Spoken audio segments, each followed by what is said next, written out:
People always have high expectations for geniuses, and that also applies to our protagonist. Looking at our protagonist, a girl told her friend, "He's the genius of their college." She heard he mastered all the advanced spy programs of every profession, and he looks pretty good too. Today, he'll definitely switch to a powerful job class. Her friend also agrees with her, saying, "Of course he will. Someone like him will definitely awaken a powerful job class. And when that happens, she will confess her feelings to him." Well, before we continue, you guys should know the backstory of this world. 100 years ago, the world was invaded by games. All sorts of monsters appeared, and people began awakening skills. The fate facing humanity is one by one. Switch stations, fight monsters, level up, or else there is only death.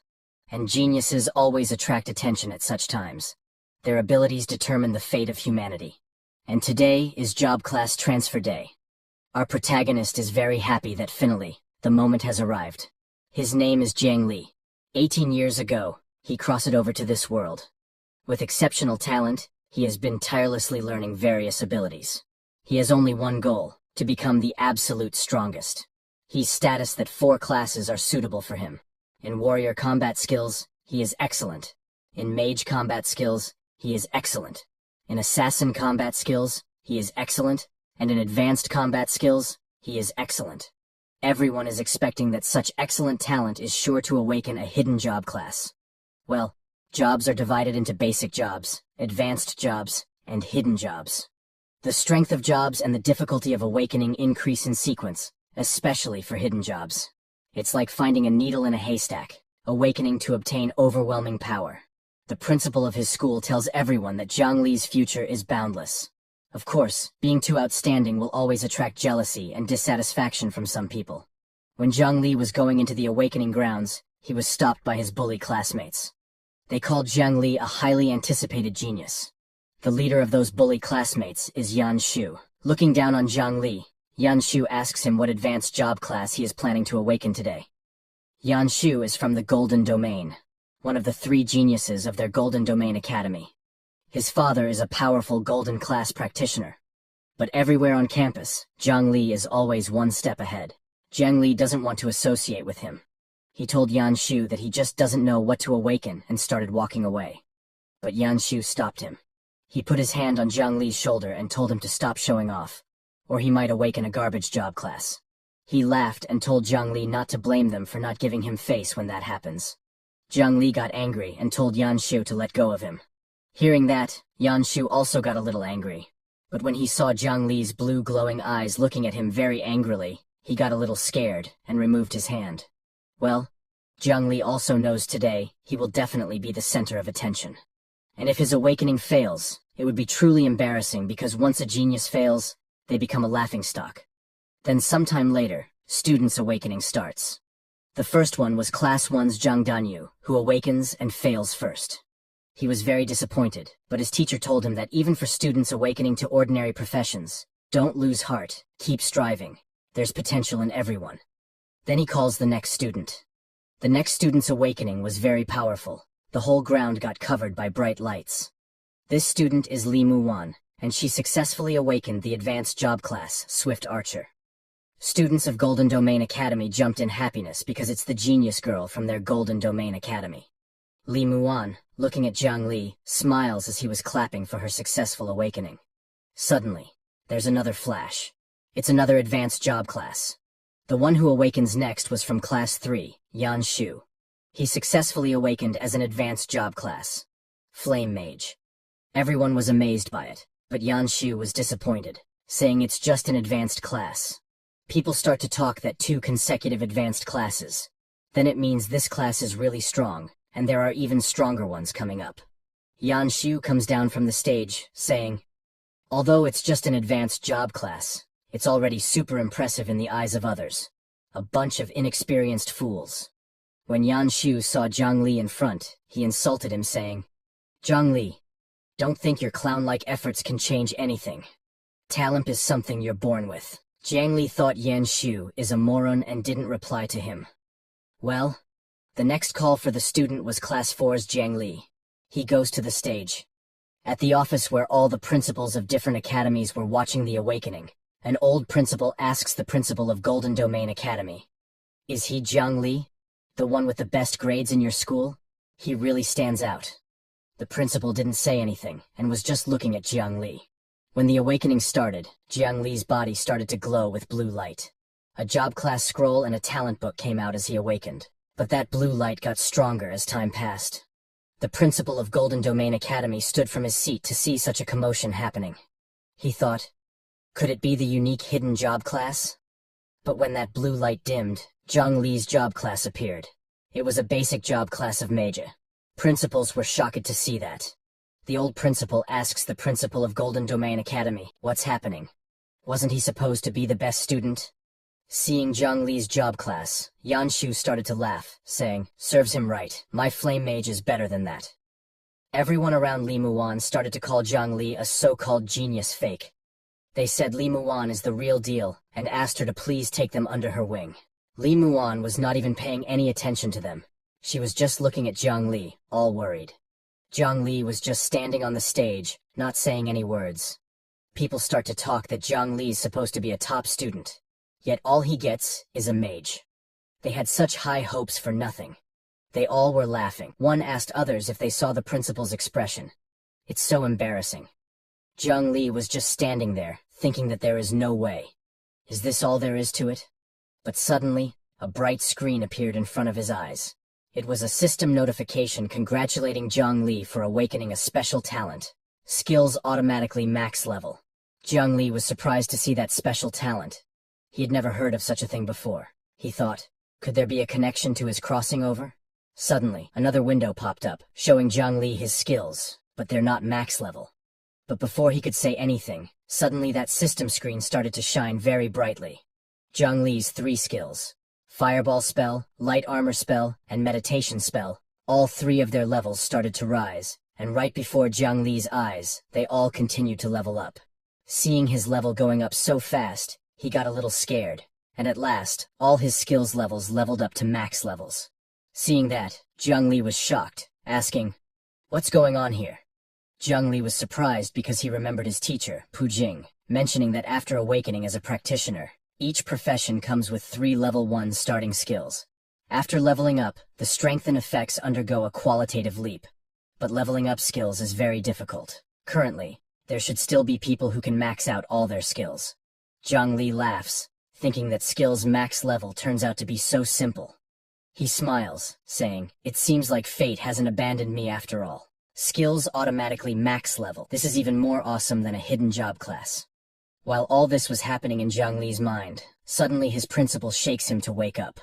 When Jiang Li opens his eyes, the principal of Golden Domain Academy told him not to be discouraged. Even though it's not a hidden job class, at least he has become a practitioner. His future still holds endless possibilities, and all the teachers believe in him. Well, after getting something like the skill automatic max level talent, there was no way Jiang Li would be sad. With a big smile on his face, he thanks his principal, saying he will continue to work hard. The principal pats his back, telling him to cheer up and go back to the classroom. He thought that Jiang Li is a very good kid, truly commendable. When Jiang Li gets down from the stage, everyone was laughing at him. No one comes to even congratulate him. Well, it was just as Jiang Li expected. Reality can be harsh. Compared to seeing a genius succeed, people prefer watching a genius fail. But Jiang Li is really going to disappoint them all. Then sometime later, at the trial shooting range, everyone was trying out their skills. There Yanshu was also checking his fire magic. He hit a mannequin with his fire magic that simply burned its outer layer. Seeing this, Yanshu's underlings praised him, saying it's impressive. The boss is indeed remarkable. While this was happening, Yanshu saw Jiang Li walking behind. He taunts Jiang Li, calling him an ordinary mage. But when Jiang Li doesn't reply to him, he attacks him with a fire magic, saying, I'm calling you an ordinary mage. Angry, Jiang Li looks back, asking what he wants. Pointing at the mannequins, Yanshu said, come on, let our genius show off his skills. With attitude, Jiang Li told him that they can practice on their own. He doesn't need to practice, he is already skilled. Hearing that, Yanshu and his underlings get angry. Yanshu told Jiang Li to quit the nonsense. Who said anything about practicing? Yanshu is telling him to show off his skills. Does he dare to compete with him? an advanced flame mage. Yanshu put his finger at Zhang Li's head, calling him a wimp. Hearing that, Zhang Li gets very angry and uses his fireball spell to attack the mannequins behind. Seeing it, Yanshu laughs, telling him to cut it out. Basic fireball spell. Is he even serious? But when Zhang Li's fireball hit the mannequins behind, there was a huge explosion. Yanshu was shocked. Looking back, he asked what's going on. That explosion was very huge, and not one but all the mannequins in the trial shooting range completely burned. Yanshu looks at Zhang Li, saying, "This can't be happening." He asks Zhang Li if he isn't a basic mage. Well, our protagonist didn't reply to him. With style, he walks away from there. The power of this basic level fireball spell is outrageous. Although the power of the fireball at full level is great, but just that last one almost used up half of my mana. Zhang Li arrives at his home. He was thinking all the way home that he has to quickly level up and increase the maximum amount of mana. When Zhang Li enters his house, a voice comes asking how he can come back without saying a word. Well, the one asking that is Zhang's mother, Dan Qingshui. She asks him to come in and quickly wash his hands. It's time to eat. At the dinner table, Zhang Li told his mother that he successfully awakened today. He is a mage now. Hearing it, his mother gets really happy. She told him that mages are great. They use skills from the back row in the team, relatively safer than the front row. She stood from her seat, telling Zhang Li she has something for him. She gives Zhang Li a box, telling him that this is from his father. Back then, he was also a powerful professional. Zhang Li was shocked to find out that his father was a powerful professional.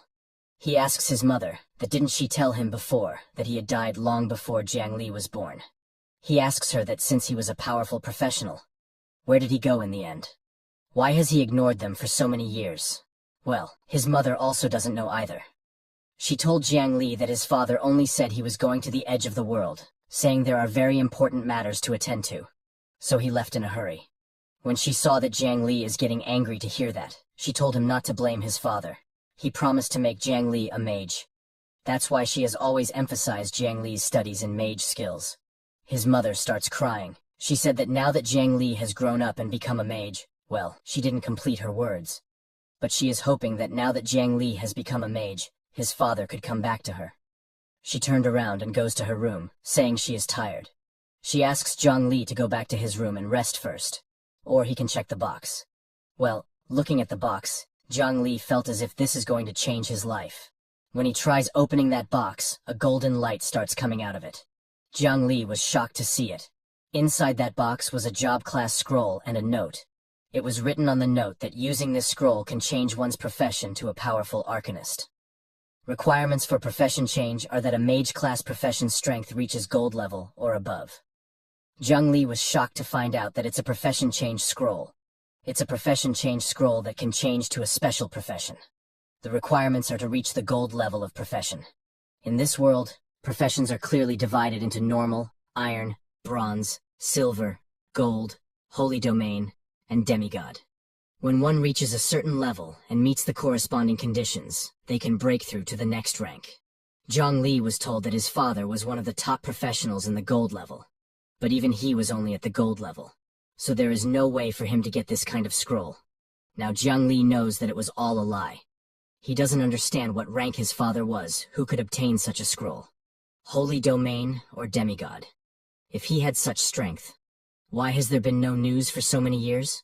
Zhang Li puts back the scroll, thinking that for now, he has to find a way to level up and become a gold-level professional. Because in 7 days, the trial for professionals in Jin City will begin. By then, Zhang Li's batch will also participate in the professional trial, so it's good to prepare in advance. Sometimes later at the hunting grounds, a red-haired hunter looking at Zhang Li told another blue-haired hunter that it's another ignorant kid who doesn't know the height of the sky and the thickness of the earth, just awakened and rushing to the wilderness to court death. The other blue-haired hunter said that maybe he has a powerful special profession. The red-haired hunter told him to look closely at how skinny he is. What else could he be besides a mage? Both of them start laughing at Zhang Li. Well, Zhang Li ignores them and continues walking. But when a girl hunter named Vivi saw Zhang Li going along, she stops him. She calls him little brother, saying, "Judging from your aura, you must be a newly awakened student. Do you want to join us?" "Well," she kindly asks him. But her party members don't like it. They told Vivi that they have important matters to attend to this time. How can they bring such a burden with them? It's his own business if he doesn't know his limits. Vivi gets angry at them, asking, why are they all like this? But Jiang Li told her that it's okay. He thanks her for her kindness, but tells her that he will be fine on his own. But before he could go, Vivi stops him, asking to wait a moment. She takes out a bottle of potions, telling Jiang Li that since he doesn't want to team up with them, at least take this, because he is also a mage. He should find it useful later. Jiang Li thanks her and left for the hunting grounds. He goes to the Grey Forest where a level 4 big goblin was roaming around. Jiang Li was hiding behind a tree, and when the big goblin was not looking, he activates his fireball magic and throws it at the goblin. The big goblin noticed the fireball magic, but it was already too late. When the fireball hit that big goblin, there was a huge explosion. The big goblin burns to death. Looking at its corpse, Jiang Li said indeed, the max level fireball spell took care of the level 4 goblin in an instant. But suddenly, he hears someone's footsteps. He immediately turns around to check what it was, and he sees a group of normal goblins coming out of the bushes. They were attracted by the commotion just now. Seeing them, Jiang Li backs off and starts casting his spell, saying it's just as good a thing. It saves him from having to search for them one by one. But suddenly, a goblin jumped and got too close to him to attack. When Jiang Li saw that goblin, he uses the light armor spell. A light armor appeared and protected him from the goblin's attack. The goblins try hitting it, but the max level light armor spell isn't easily broken through. Jiang Li gets ready to use the fireball spell again. This time, he hits the ground with his fireball spell. With a huge explosion, all the goblins around go flying. Seeing the destructive power, Jiang Li said it's like using a sledgehammer to crack a nut. Suddenly, a system alert notification comes, telling Jiang Li that he has leveled up by 1 level and is currently level 2. Well, he killed that many monsters. But the experience given is too little. Suddenly more goblins appear there. Jiang Li gets ready to use his fireball spell, saying no matter how many come, the result is the same. But this time when he uses the spell, nothing happens. He was unable to make the fireball. Jiang Li was shocked and scared. When he checked his stats, he found that he is out of mana already. Jiang Li was shocked to see his mana pool empty. He only cast 2 fireball spells and 1 light armor spell. Even though he just leveled up and increased his mana pool, it didn't last. Well, luckily, the shield from the light armor spell is still half full. Jiang Li decides to replenish his mana with meditation after finishing them off. He picks up a stick from the ground, knowing that goblins can't break through his defense anyway. He points at the goblins, saying he will play with them. When those goblins get near him, Jiang Li jumps to attack them, saying he will show them the power of the melee mage. He hits one goblin with all his power, but that goblin only loses 10 points of his health. Well, just as expected, the damage of a melee mage is really low, but Jiang Li doesn't lose confidence. He jumps to attack those goblins, saying 10 points is enough. He was right. He can continuously attack those goblins, and they can't do anything to him anyway. Jiang Li continued hitting them, and at last, he killed all the goblins by night. Jiang Li takes a sigh of relief, finally wearing them down. Jiang Li also realizes that his physical damage is really too low. Suddenly, another system notification comes of him leveling to level 3. Well, seeing his stats, Jiang Li thought that currently, he only has the fireball spell as an offensive magic. With his current mana, using 2 fireballs is already the limit. And during the cooldown of the fireball spell, he needs to use the light armor spell to ensure his safety. This way, the efficiency is still too slow. Suddenly, Jiang Li hears a loud sound coming out of the forest. There were many red eyes looking at Jiang Li from the shadows. Hearing the sound, Jiang Li thought, could it be? Well, what he thought was right. A huge monster comes out of the forest. It's a level 10 elite monster, Giant Axe Goblin. This monster is multiple times bigger in size compared to Jiang Li. Seeing it, Jiang Li said it's perfect timing. Eliminating elite monsters in the early stages should provide a lot of experience. He uses the light armor spell with full confidence, but just like before, nothing happened. No armor appeared. Looking at his stats, Jiang Li realizes that his mana is still not enough. But the level 10 Giant Axe Goblin is not waiting for him, and Jiang Li doesn't even have enough mana for the light armor spell. The Giant Axe Goblin raises his axe and swings towards Jiang Li. He jumps to the side to dodge the axe. The axe's attack force was so strong that it cut the ground. The Giant Axe Goblin smiles at Jiang Li. Seeing it, Jiang Li understands one thing. This is going to be a problem. But when Jiang Li is not looking, a small goblin attacks him from behind. Looking back, he sees the small goblins that he almost forgot about. Jiang Li starts to run away, as both the giant axe goblin and the group of small goblins were chasing after him. Jiang Li thinks they are bullying him because he is out of mana. Jiang Li tries to stay calm. From the current situation, Jiang Li thinks of 3 ways to deal with it. The first is to find an opportunity to use meditation to restore his mana. But the small goblins will not let him do that. They will continue to follow him while throwing rocks at him. There's no chance to focus in this situation at all. The second is to use up this one and only potion that Vivi gave him before. Looking at the potion bottle, Jiang Li thinks that this ordinary quality potion can only restore less than 1/3 of his mana, and 1 fireball definitely won't be enough. But the light armor will suffice. So, the only option left is the third one. Retreat for now, recover, and come back to fight again. But running away isn't really Jiang Li's style.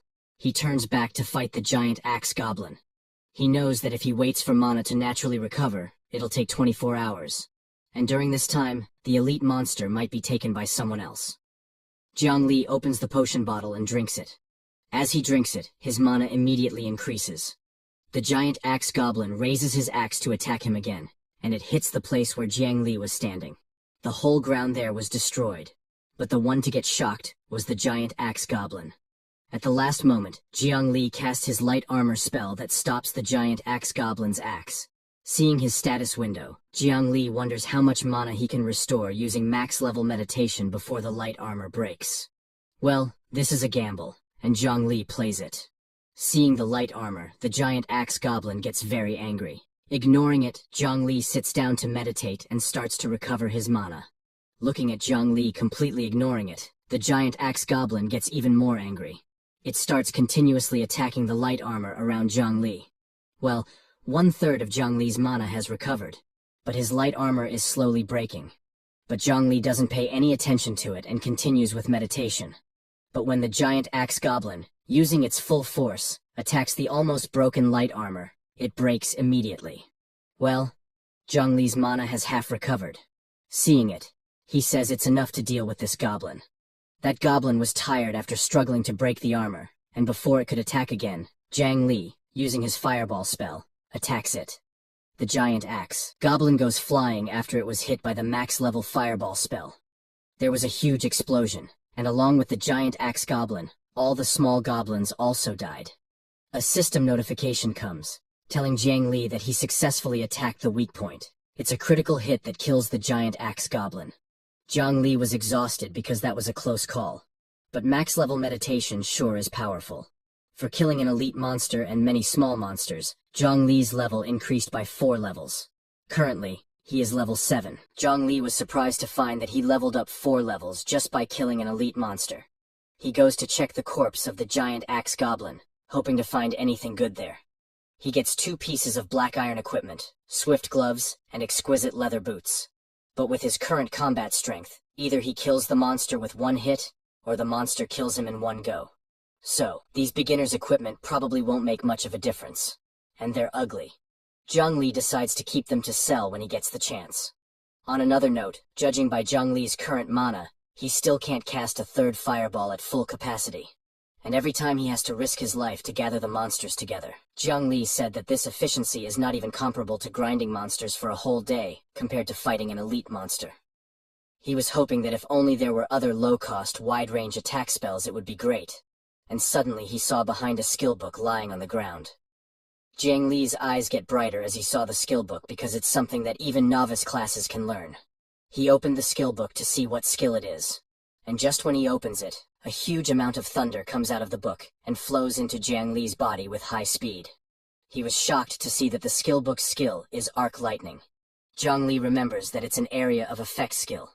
Arc Lightning is a level 10 spell whose casting time is 0.5 seconds. Mana consumption is 0 points, and it can jump between multiple targets. The paralysis effect and damage are tied to the user's level, with the level getting max as Jiang Li learns the spell. He laughs because it's actually a scalable skill, and it has a control effect. He can't wait to try it out. Sometimes later, in a peaceful forest, small goblins were resting after working all day. But someone could not see them sleep that peacefully. a lightning spell hit the goblins while they were sleeping. The attack didn't kill them, but they got injured. Zhongli was surprised that one shot is not enough to kill them, so he attacked them with another lightning spell. The second lightning attack again hit all the goblins as it's an area effect spell.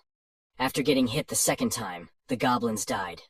The damage is not as high as Fireball, but the mana cost of 4 arc lightnings is barely on par with 1 Fireball, and the casting and cooldown time is faster than Fireball. Plus, no need to gather monsters, so it's a good spell. This is exactly what Zhongli needed. Now he has a means to deal with the small monsters. He thought that the next target is the area boss of the Grey Forest. If one elite monster can provide so much experience and rewards, the area boss must be even more rewarding, right? But after learning from the previous lesson, before going to the boss, Zhongli sits down on the ground to replenish his mana first. After recovering his mana, Zhongli goes deep into the forest where the goblins' tribe was. He thought that the area boss should be in there. He sneaked in as all the goblins were asleep, surrounding a big goblin statue. Zhongli thought that while they're sleeping so soundly, he should quickly find the boss and hit it with a couple of fireballs. But when he was passing by a goblin, he suddenly stepped on a dry branch. Zhongli gets scared because he made a sound. Hearing it, a goblin wakes up. But before it could wake up others, Zhongli tries to silence it. With all his might, he attacks that goblin on the head. But just as expected, that goblin only loses some health and didn't die. That goblin gets very angry and starts screaming. Hearing it scream, other goblins also wake up. They all start chasing after Zhongli, and he starts to run away from them, telling them to stop chasing him because he still needs mana to fight the boss. But when a goblin throws a rock at Zhongli's head, then he gets very angry. He turns around and starts casting the lightning spell, asking the goblins if they want to fight, then he will fight. He strikes them using his lightning spell.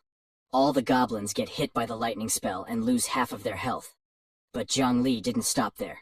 He attacks them with a second lightning attack, and the goblins get down after getting hit by the second attack. Zhongli was angry that all of them picked on him, but he doesn't see the boss anywhere. Zhongli thought, is it not in the tribe? While he was thinking that, suddenly the ground starts to shake. Zhongli thought it's an earthquake, but he doesn't understand why an earthquake happened all of a sudden. Unconsciously, he goes right in front of the big goblin statue that was in the middle of the goblin tribe. But Zhongli didn't notice the green light coming out of the statue's body.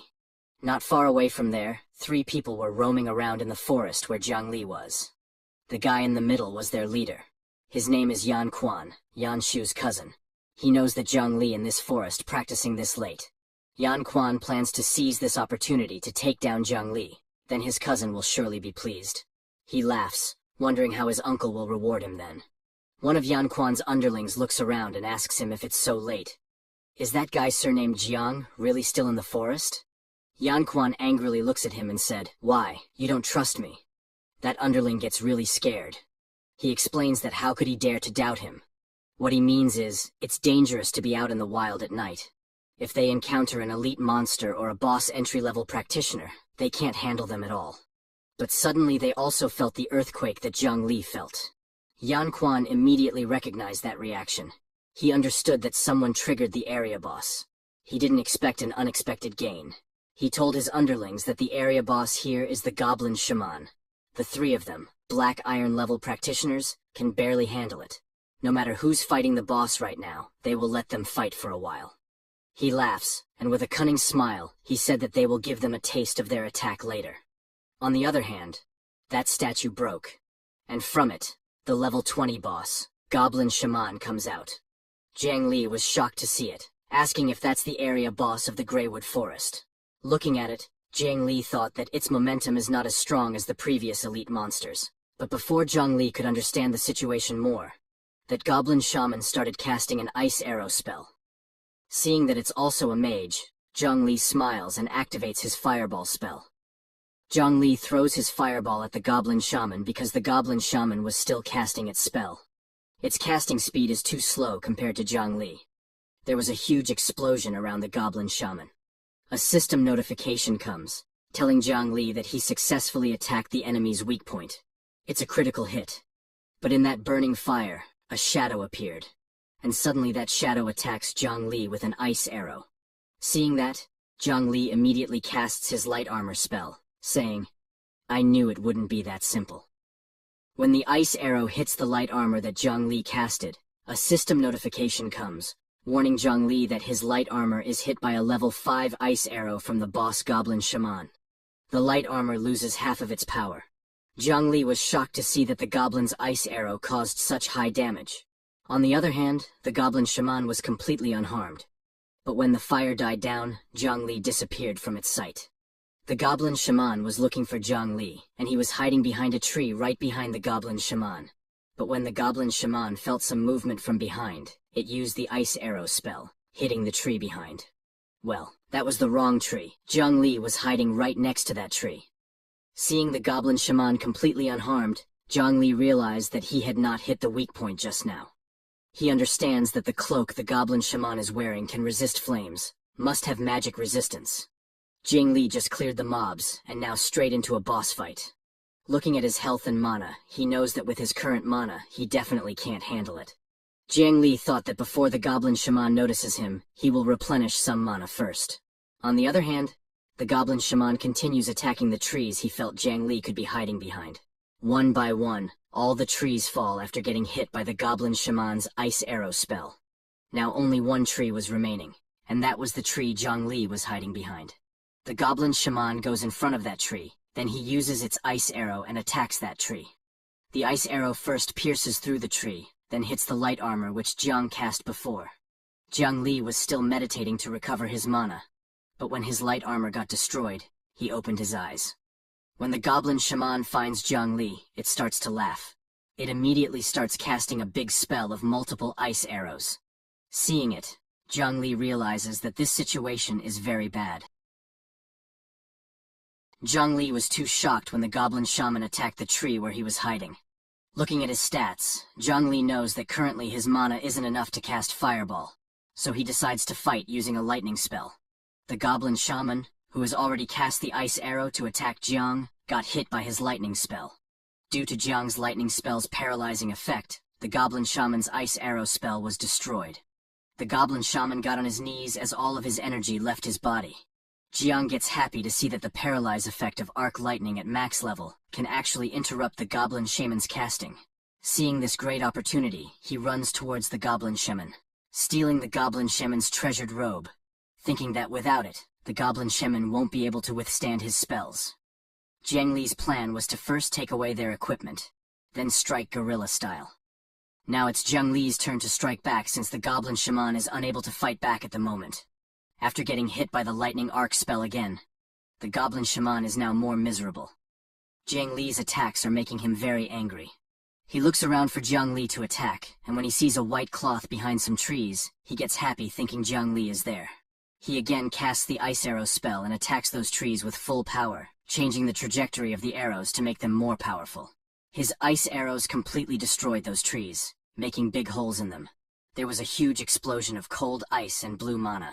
The goblin shaman laughs loudly, thinking he has eliminated Zhongli. But he gets shocked when he sees that there is nothing behind those trees. Zhongli, from behind, asks the goblin shaman where he is looking. Before the goblin shaman could even react to it, Zhongli attacks him from behind, telling the goblin shaman that his game is over. Zhongli attacks him using the fireball spell. As the goblin shaman doesn't have his treasured robe, he casts Goblin Defense, a protective barrier, to defend himself. But in front of Zhongli's max-level fireball spell, the goblin shaman's barrier doesn't stand a chance. It breaks immediately and hits the goblin shaman. There was a huge explosion. Zhongli gets the notification that he successfully attacked the weak spot, dealing critical damage. The goblin shaman falls on the ground. Only a tiny bit of his health remains. Zhongli mocks the goblin shaman, saying, "Although you have defense skills, this is a max-level fireball of mine. Without fire resistance, even the strongest defense is a one-hit kill." Zhongli picks up a stick from the ground, telling the Goblin King that it had tough luck because today it ran into Zhongli. With all his power, Zhongli hits the goblin shaman's head and kills him. After killing the boss monster, the goblin shaman, Zhongli levels up by 3 levels and is currently level 10. Then afterward, when Zhongli sees the boss loot, he gets very happy. Looking at the goblin shaman's wand, Zhongli decides he should use this wand in the future. But he is disgusted looking at the goblin shaman's burned treasured robe. Well, It was a fire resistance robe of black iron quality. The level requirement to wear it was level 5 or above. Wearing this robe can significantly reduce fire damage, but its current durability is 0, as it's already damaged. Seeing it, Zhang Li thought, no wonder the goblin shaman could withstand my fireball, but it's already worn out. And Zhang Li feels like it's not much use, so he throws it. Now the important key is the skill book. Zhang Li learned the ice arrow technique from the skill book. This spell's initial level was level 5, but with Zhang Li's special talent, it upgraded to a max level spell. Looking at the ice arrow technique information, Zhang Li finds out that the chanting time is 2 seconds, and the mana cost is 200 points. It can cause significant damage to a single target, with the damage amount tied to the user's level. Zhang Li has already seen what a level 5 ice arrow technique can do. Now he wonders what the max level will do. Then, when Zhang Li checks the Goblin Shaman's wand's information, he finds that it was the Goblin's Resentment wand of bronze level. It can increase magic penetration by 10 points. The level requirement to wear it was level 7 or above. The system told Zhang Li to beware of this wand because carrying it would make him the enemy of all goblins. Zhang Li was very surprised to find that it's actually a bronze level wand with a magic penetration effect. Now he understands how the Goblin Shaman's ice arrow hit him, even with max level light armor technique. Zhang Li gets happy thinking that with this, he will be able to handle monsters with innate magic resistance in the future. When Zhang Li was checking his loot, suddenly a voice comes from behind, telling him to put his hands up and don't move. Well, it was Yang Quan and his underlings. Seeing that there's no one else nearby, they thought Zhang Li's teammates must all be dead. They could not even imagine that Zhang Li was hunting alone. Yang Quan recognizes Zhang Li. He laughs, saying, "To defeat a regional boss right after awakening as a professional, not bad, but it's too bad. Those teammates you abandoned were probably stronger than you." Zhang Li gets confused and asks Yang Quan how he knows his name. Yang Quan proudly announces that he is Yang Quan, from the Yan family of Jincheng. He said he heard Zhang Li used to bully his cousin at school. Do he think the Yang family is powerless? Hearing that Yang Quan is Yan's cousin, Zhang Li starts acting. He said Yan was a genius at our school. How could he dare to bully him? Zhang Li said he happened to have some small items here. He offers Yang Quan to take a look and see if there's anything he likes. Basically, Zhang Li offers them to be friends. Yang Quan told Zhang Li that he doesn't have to say it, he will take everything. But as for being friends, there is no way. He rubs his fist and offers Zhang Li to choose what he wants to protect, his hands or legs, saying he will try to go easy. Zhang Li, who was already using his meditation skill to recover his mana, told Yang Quan not to fight as soon as they meet. Yang Quan's underling, who was collecting all the loot from behind, saw Zhang Li using his skill. He told Yang Quan that this Zhang Li is using meditation to regenerate mana. But Yang Quan was full of himself. He asks that even if they let Zhang Li fully recover, so what?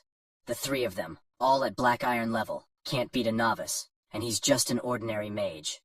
Hearing that, Zhang Li smiles like a devil. He said, "It's great to know you three are black iron level professionals." Seeing Zhang Li smile, Yang Quan said, "You're not thinking of fighting us to the death, are you?" He told Zhang Li that they won't give him the chance to cast spells. And just when he said that, Zhang Li uses the lightning arc spell and attacks all three of them. They all fall on the ground and get paralyzed. Now the scene has reversed. Zhang Li rubs his fist, saying, "Villains die from talking too much." He mocked Yang Quan, saying, "I'm waiting for mana to regenerate, but why are you not attacking? What are you waiting for?" Paralyzed, Yang Quan was very angry. He asks Zhang Li how he can cast spells so fast. Zhang Li, who was about to cast the fireball skill, said, "Who knows?" He attacks them with fireball, and there was a huge explosion. When the smoke cleared, all three of them completely fell and died. Zhang Li robbed them fully, saying, "As a black iron tier professional, Yang Quan has a lot of good stuff on him." Zhang Li takes everything in his bag, saying, "What else to grind after defeating the area boss and robbing for more profit?" But Zhang Li was a little worried because after defeating the area boss, he only leveled up 3 times. He thought he had to change leveling spots tomorrow. When he was leaving, he looks back at Yang Quan, thinking, 3 black iron tier players robbing a newbie and getting killed. It's too embarrassing to mention such a shameful thing. Then after some time, Zhang Li arrived at Rosetown. Zhang Li was carrying so much stuff after going out that he got very exhausted, regretting that if only there were a spatial item, it would have been easy. From there, he walked more, and got to the Golden Dragon Treasury to sell his loot. The receptionist at Golden Dragon Treasury was a cute girl in a bunny costume. With a bright smile, she asked Jiang Li if he needed her help with something. However, she got shocked when Jiang Li dropped all the loot he got from his hunting. He told the receptionist that he wanted to sell some equipment and materials. The receptionist asked him to wait, saying she would settle with him soon.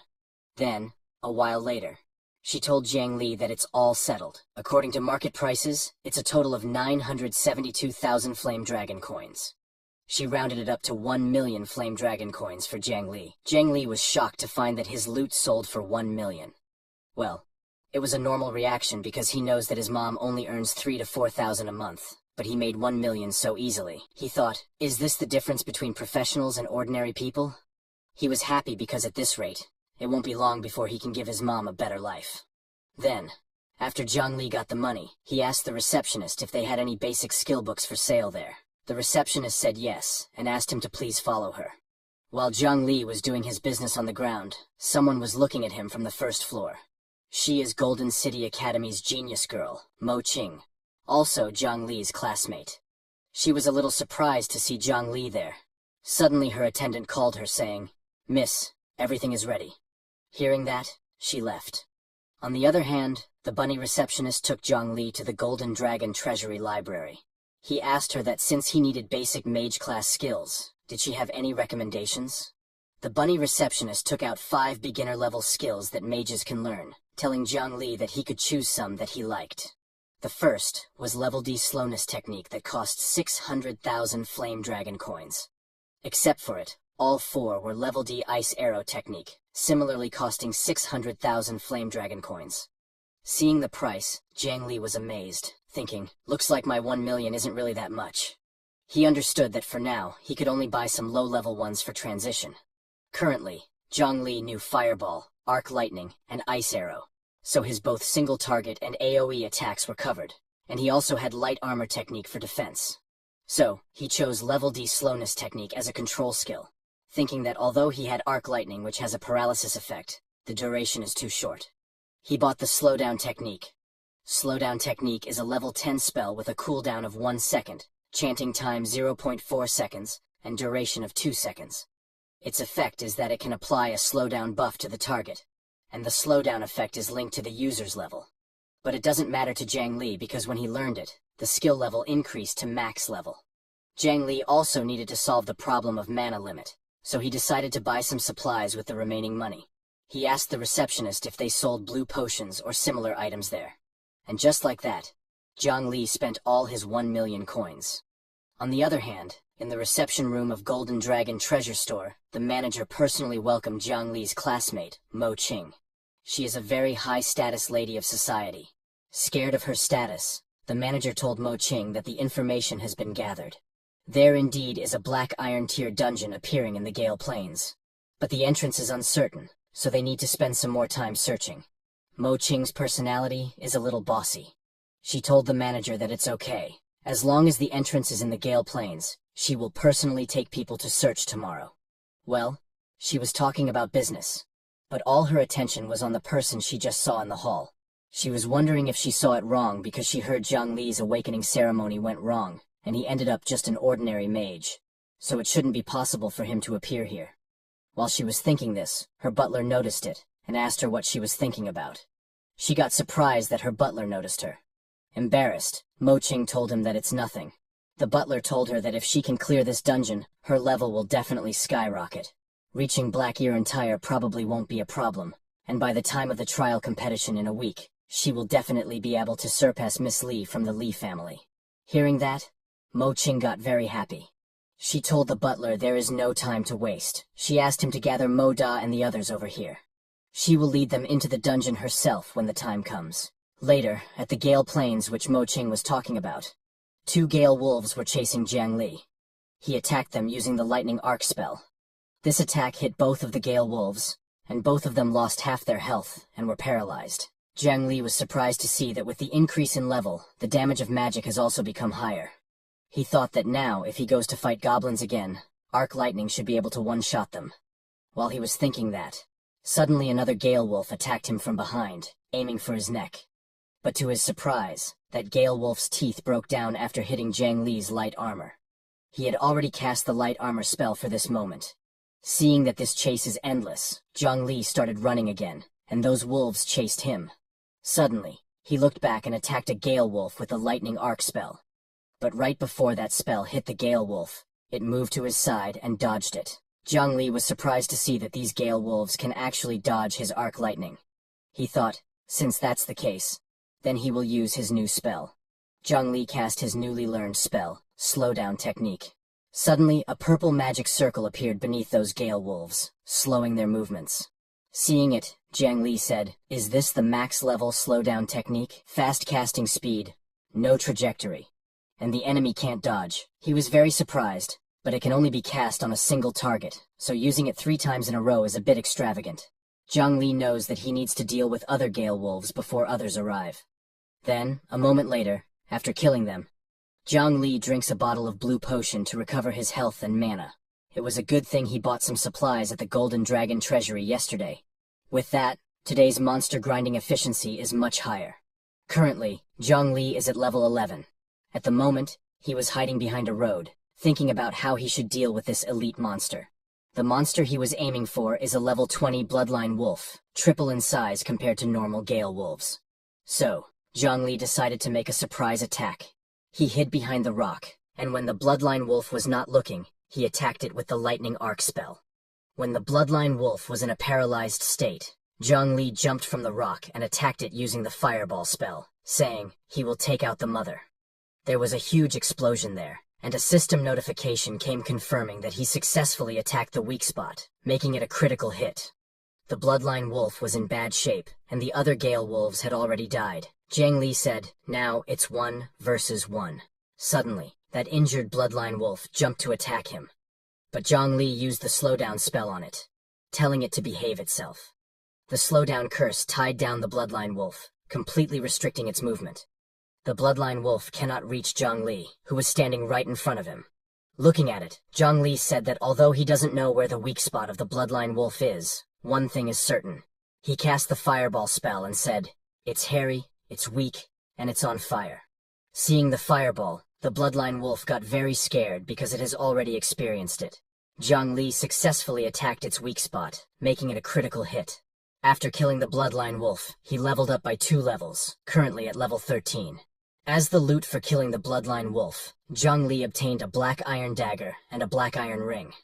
He was happy, thinking that although they are only black iron grade equipment, fortunately, they are small in size. So now it would be easy to carry around. He put them in his bag, wondering how much they can be sold for. While he was collecting the loot, suddenly the ground started to shake like crazy. Jiang Li was surprised to see the ground shaking like that. And before he could even understand the situation, suddenly, he heard a noise. When he looked ahead, he saw a sandstorm coming his way. But upon closer inspection, he saw that it's not a sandstorm but rather a horde of monsters. Seeing that, Jiang Li was a little scared. While taking out a blue mana recovery potion, he said, "I just fought an elite monster. There's no need to retaliate against me like this, is there?" But before he could drink the recovery potion, those monsters reached him. Instead of attacking him, they all walked past him and ran behind. Jiang Li was very nervous, but he took a sigh of relief that they didn't come here for him. However, he again got shocked when he realized what this meant.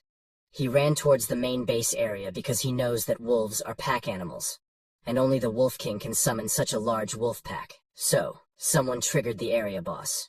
He runs there shouting that he can't let anyone else get to it first. That boss monster is his. On the other hand, in front of the boss monster's cave, some bandits have surrounded the red-haired girl, Vivi, and her party, who helped Jiang Li at the beginning of the story by giving him a mana recovery potion. From Yi Yi's party, only 3 people were alive, including her. The bald guy from her party was very angry at the bandits, saying, "Taking advantage of the situation. What kind of heroes are you?" But those bandits, before saying anything, hit the other guy from their party.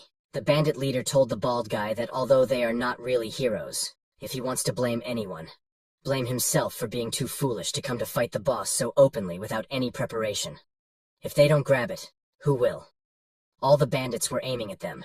The leader laughed, telling the bald guy that his equipment is theirs, and the Bloodstripe Wolf King is equally theirs.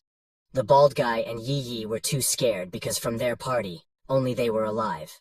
The bald guy offers the bandits that he will give them both the equipment and the Bloodstripe Wolf King, so they should let them go. The bandit leader laughs, saying of course he will let them go. But the bald guy has to bring the priest behind to him. He was a pervert. He said that after he had his fun, he will naturally let them go. Vivi was scared, so, in hope, she called her captain, the bald guy. But the bald guy had already decided what he would do. He asked Yi Yi not to blame him, saying he also wants to live. He approached Vivi so that he could hand her over to the bandits and be safe. Vivi was too scared, telling the bald guy not to come near her. As the bald guy's hand reached her, Vivi started crying, begging for help. And right at that moment, those bandits were hit by a lightning strike.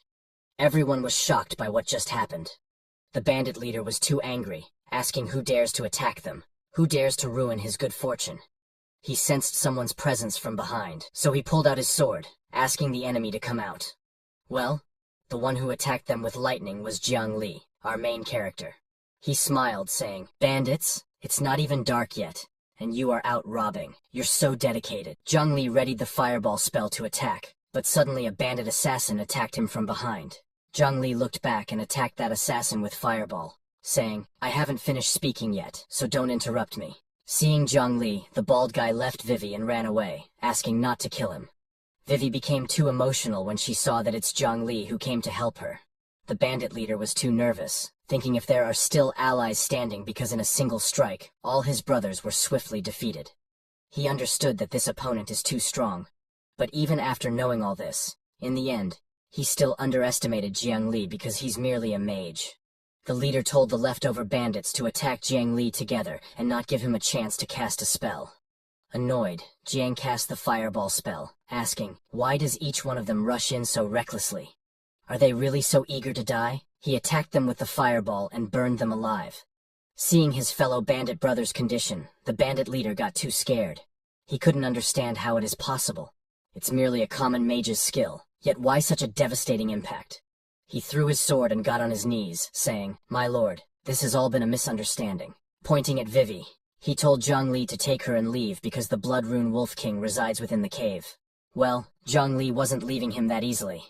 He cast the Ice Arrow spell, telling the leader that since he had chosen to attack Jiang, then he should be prepared for Jiang's lethal retaliation.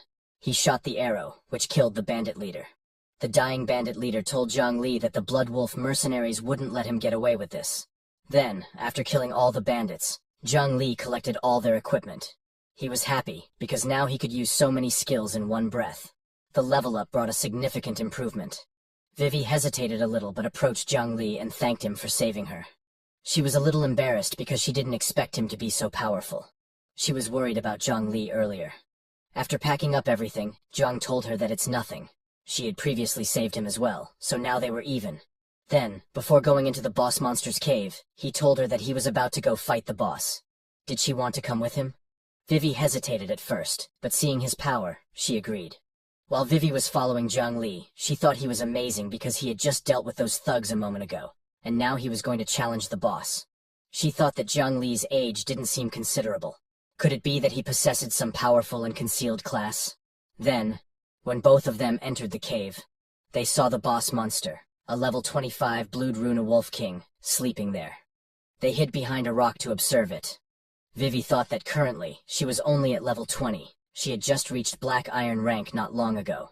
So, was it possible for only the two of them to kill the boss?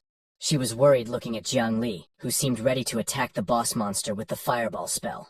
Seeing her worried, Jiang Li ran towards the boss monster and attacked it using fireball, telling her that they wouldn't know until they tried. When his fireball hit the boss monster, there was a huge explosion. Seeing that there was no critical hit indicator, Jiang Li thought, is the Wolf King not vulnerable to fire? The boss monster awakened and roared loudly, saying, "Intruder, meet your end." From Jiang Li's fireball attack, the boss monster only lost a little bit of its health.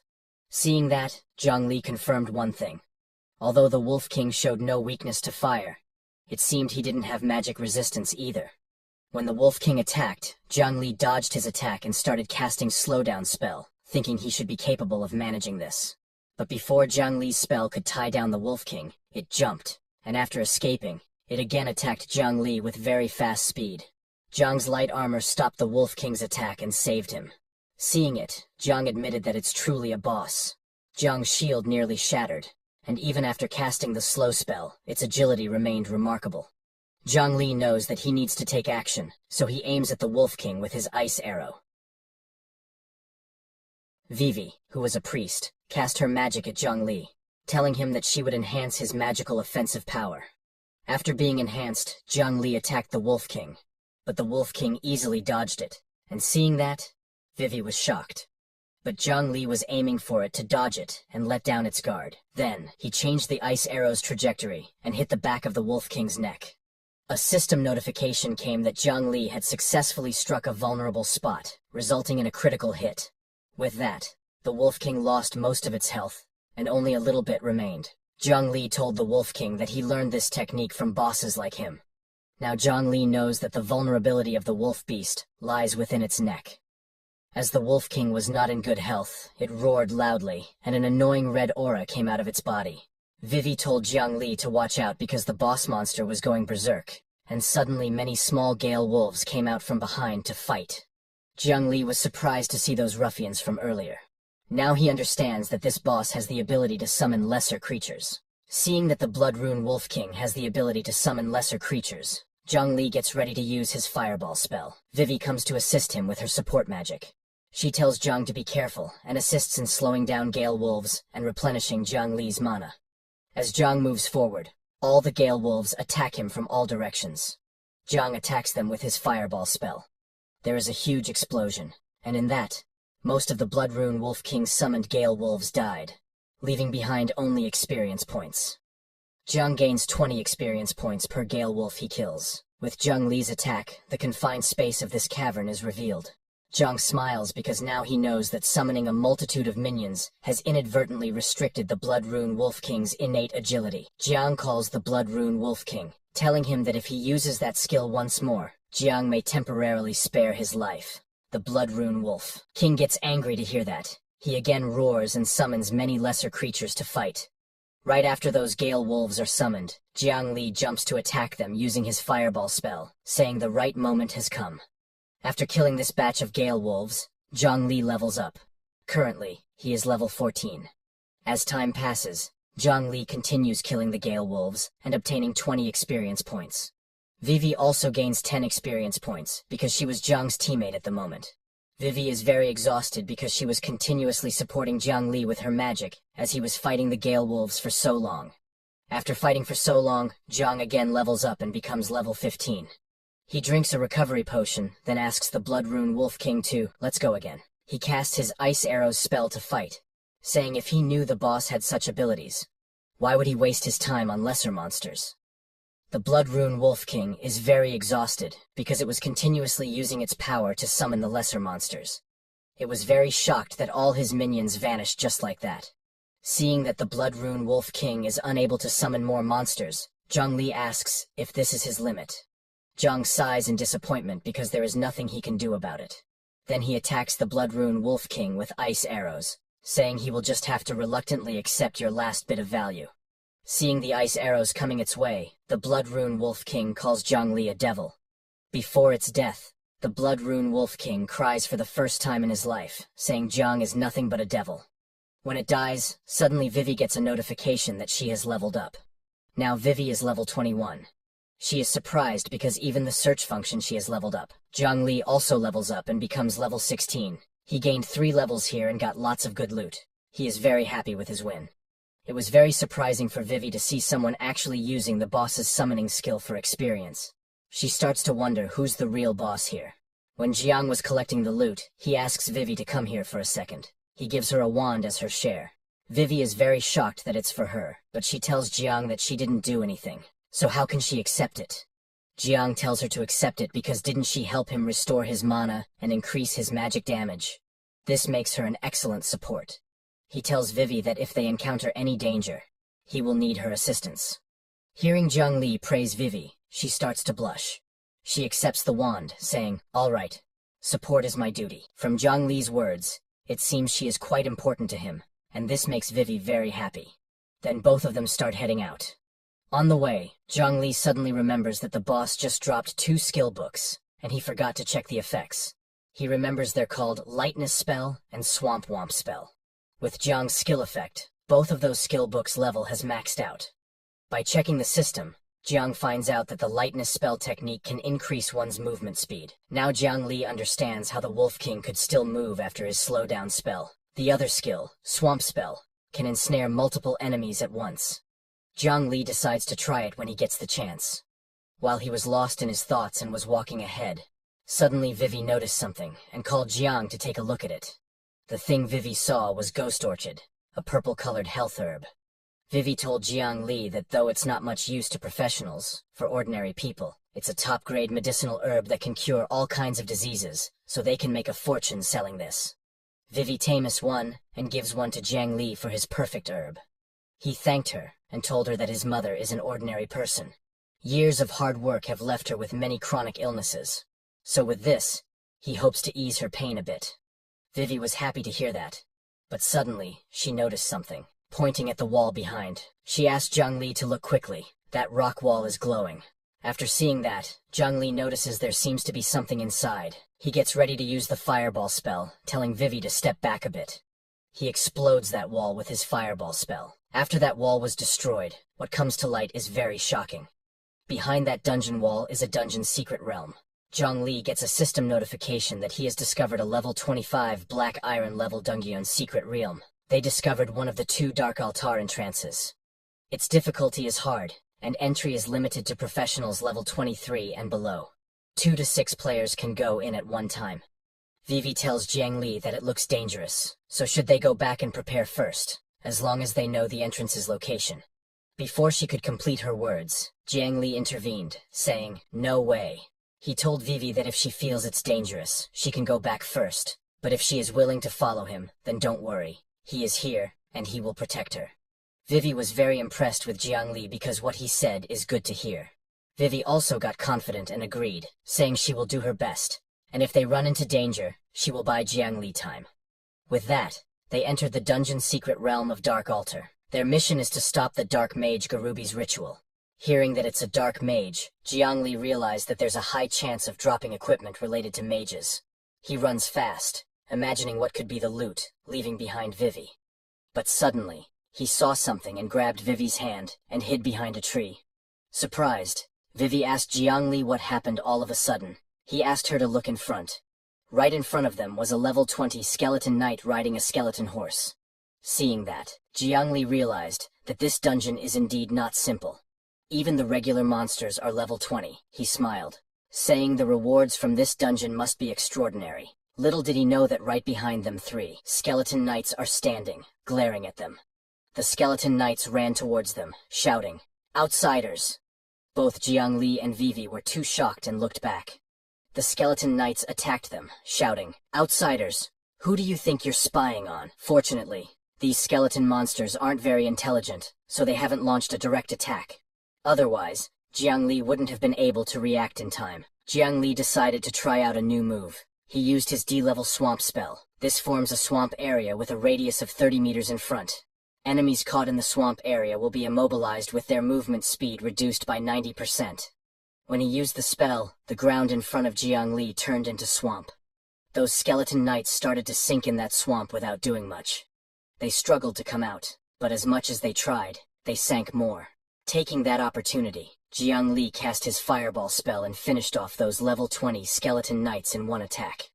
The full range of the fully upgraded swamp spell is surprisingly large. Now, when facing multiple enemies, Jiang Li won't have to deal with them one by one. He got another spell to fight groups of enemies. Suddenly, they heard someone screaming for help. Vivi was surprised, asking what was that. Could someone be fighting a boss? Jiang Li said, "It seems that other intruders have disturbed the Dark Mage." He told Vivi to wait here. He will go check it out. The one who screamed for help was Mo Qing with her 2 knight bodyguards. They were surrounded by skeleton knights. So Mo Qing's bodyguards asked her to use the teleportation scroll right now. But Mo Qing hesitated because they hadn't even defeated a single wild monster. The bodyguard told her not to worry about that. Her safety is the top priority. Suddenly, a skeleton knight attacked them, and seeing it, that bodyguard got scared. But when that skeleton knight was about to attack that bodyguard, Suddenly Jiang Li appeared in front of them. Jiang Li immediately cast his light armor spell that stopped the skeleton knight's scythe. Mo Qing was shocked to see Jiang Li there. When the bodyguard heard Jiang Li's name from the academy, he remembered that Jiang Li and their Miss Mo Qing were in the same class. Realizing that Jiang Li just awakened a few days ago, he underestimated him. He called Jiang Li a kid, telling him that these monsters are beyond his beginner-level abilities, and they can't waste time worrying about his life. Jiang Li said thank you for your concern, but you don't need to trouble yourselves. He cast the fireball spell and attacked those skeleton knights. When his fireball hit those skeleton knights, they immediately died, leaving 40 experience points for him. With this, Jiang Li finished off those skeleton knights and leveled up again. He became level 17. Mo Qing's bodyguards were too shocked that Jiang Li defeated them all with just one move. Mo Qing admits that it's truly impressive, but Mo Qing's bodyguards don't want to admit that they were saved by a level 17 kid. They told Mo Qing that they can do that too. They told Jiang Li to leave now because he is in the way, but Mo Qing is now confirmed that it's really Jiang Li. She wasn't wrong about him earlier. Surprised, Jiang Li doesn't recognize her and asks if she knows him, but looking closely, he remembers that she is Mo Qing, the genius girl who is on par with Li Moen. Seeing her bodyguard, he asks her if she is here to level up too. He advises her that this dungeon is quite challenging, so be careful. Mo Qing's bodyguards get angry to hear Jiang Li advise them. They told Jiang Li not to get too cocky. They already weakened those monsters. And Jiang Li is just finishing the job they started. They told him that they are elite members of the Black Iron rank, so he doesn't need to worry about them. Seeing them behave like that, Jiang Li said if there's nothing else, he will go on his way. Well, he was thinking that these people struggle even with small monsters, so he understands that they probably won't be able to compete for boss loot with him.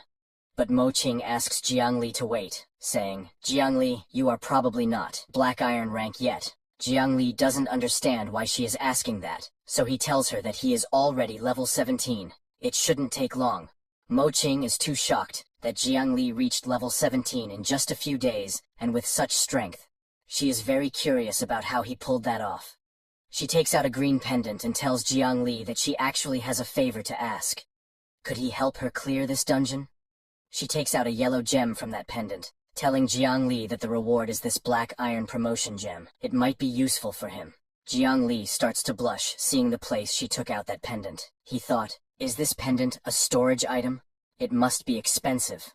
Well, he was looking at the pendant, I swear. But Mo Qing gets embarrassed when she sees him staring at her. She turns around and covers herself, asking Jiang if he could please stop staring at it. Jiang Li is confused because he doesn't have an idea what she is talking about. Well, Jiang Li knows that to reach Black Iron rank, one either needs to face the Black Iron trial or directly use the promotion gem. These are the two methods, but promotion gems are rare and costly, usually not worth using. But Jiang Li thought that considering his leveling speed, he will reach level 20 before the dungeon ends. So if he doesn't get promoted to Black Iron rank, the extra experience will go to waste.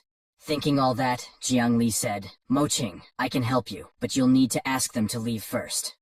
I don't want to share the experience with too many people. When Mo Kung's bodyguards hear that, they get too angry, asking Jiang Li what did he say. They told him not to be so arrogant just because he is a little strong. Another bodyguard told Mo Qing that they won't let her follow this person. She knows that if this gets out that they were unable to protect their client, how can they continue as bodyguards? Mo Qing told them that it's boring being with them. She told them to leave now, saying it's an order. The male bodyguard said that since Mo Qing insists, they will leave, but she should at least let them test Jiang Li's strength first. He points his sword at Jiang Li, shouting, Show us what you've got. Let's see what you can do. Jiang Li smiles and makes a fireball, saying, Since you want to test me, then get ready, because I won't hold back. He makes that fireball very big, telling Mo Qing's bodyguard that his fireball might be slightly oversized, so they please bear with it for a brief moment. Seeing the size of the fireball, that bodyguard questions himself. Can a mere beginner-level mage conjure up such a fireball? As Jiang Li's fireball comes near, tears come to that bodyguard's eyes, knowing that this is the end. But right before hitting the bodyguard, Jiang Li stops his fireball, saying, Let's leave it at that. Let's call it quits here. He warns the bodyguards that if they still want to continue, he won't stop them. That bodyguard laughs and takes back his sword, saying, Jiang Li, your abilities are commendable, although slightly weaker than ours. Clearing such a dungeon shouldn't be a problem. Well, they don't want to show themselves weak, but inside they know they are lucky that Jiang Li didn't act. Otherwise, they might have been in real peril. They greet Mo Qing, saying, "Miss, we will take our leave then. Take care of yourself." After they left, Jiang Li took Mo Qing to Vivi. While walking, Vivi told Jiang Li that she has waited for him for so long. She asks him to please take her with him next time because she was really scared. Jiang Li tells her he will try his best. Seeing Vivi being all touchy with Jiang Li, Mo Qing gets jealous. She is curious to know what their relationship is because she hasn't heard that Jiang Li has a girlfriend.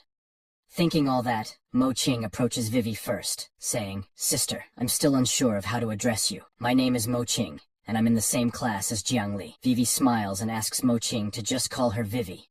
To Mo Qing, Vivi and Jiang Li seem quite close, and that makes her jealous. So she hugs him from behind, saying, "Jiang Li, I have something to discuss with you." Vivi is surprised by Mo Qing's sudden behavior. Mo Qing asks him that she has heard his awakening process was somewhat troubled. Jiang Li says yes. "I'm merely an ordinary mage, but it's not like you have to be a special profession to become strong, right?" He tells Mo Qing he has his own way to get strong. Then a moment later, Jiang Li, using his lightness spell, moves very fast, and with a fireball spell, he starts killing the skeleton knights. As he was getting many experience points from killing the level 20 skeleton knights, he again levels up and becomes level 18. Mo Qing and Vivi were watching from the bushes, amazed to see him. Mo Qing asks Vivi, "Has Jiang Li always been like this?" Vivi tells her that it startled her at first as well when she saw him fight. Mo Qing was very curious because from what she can see, all the skills Jiang Li uses are beginner level, so why is he so strong? While they were thinking all that, suddenly, a level 27 skeleton knight commander comes there. He looks very powerful as he was emitting a very dark aura. Jiang Li was surprised to see that this dungeon has other bosses. He casts Swamp Spell, and that skeleton knight commander, and all the other skeleton knights start to sink in that swamp.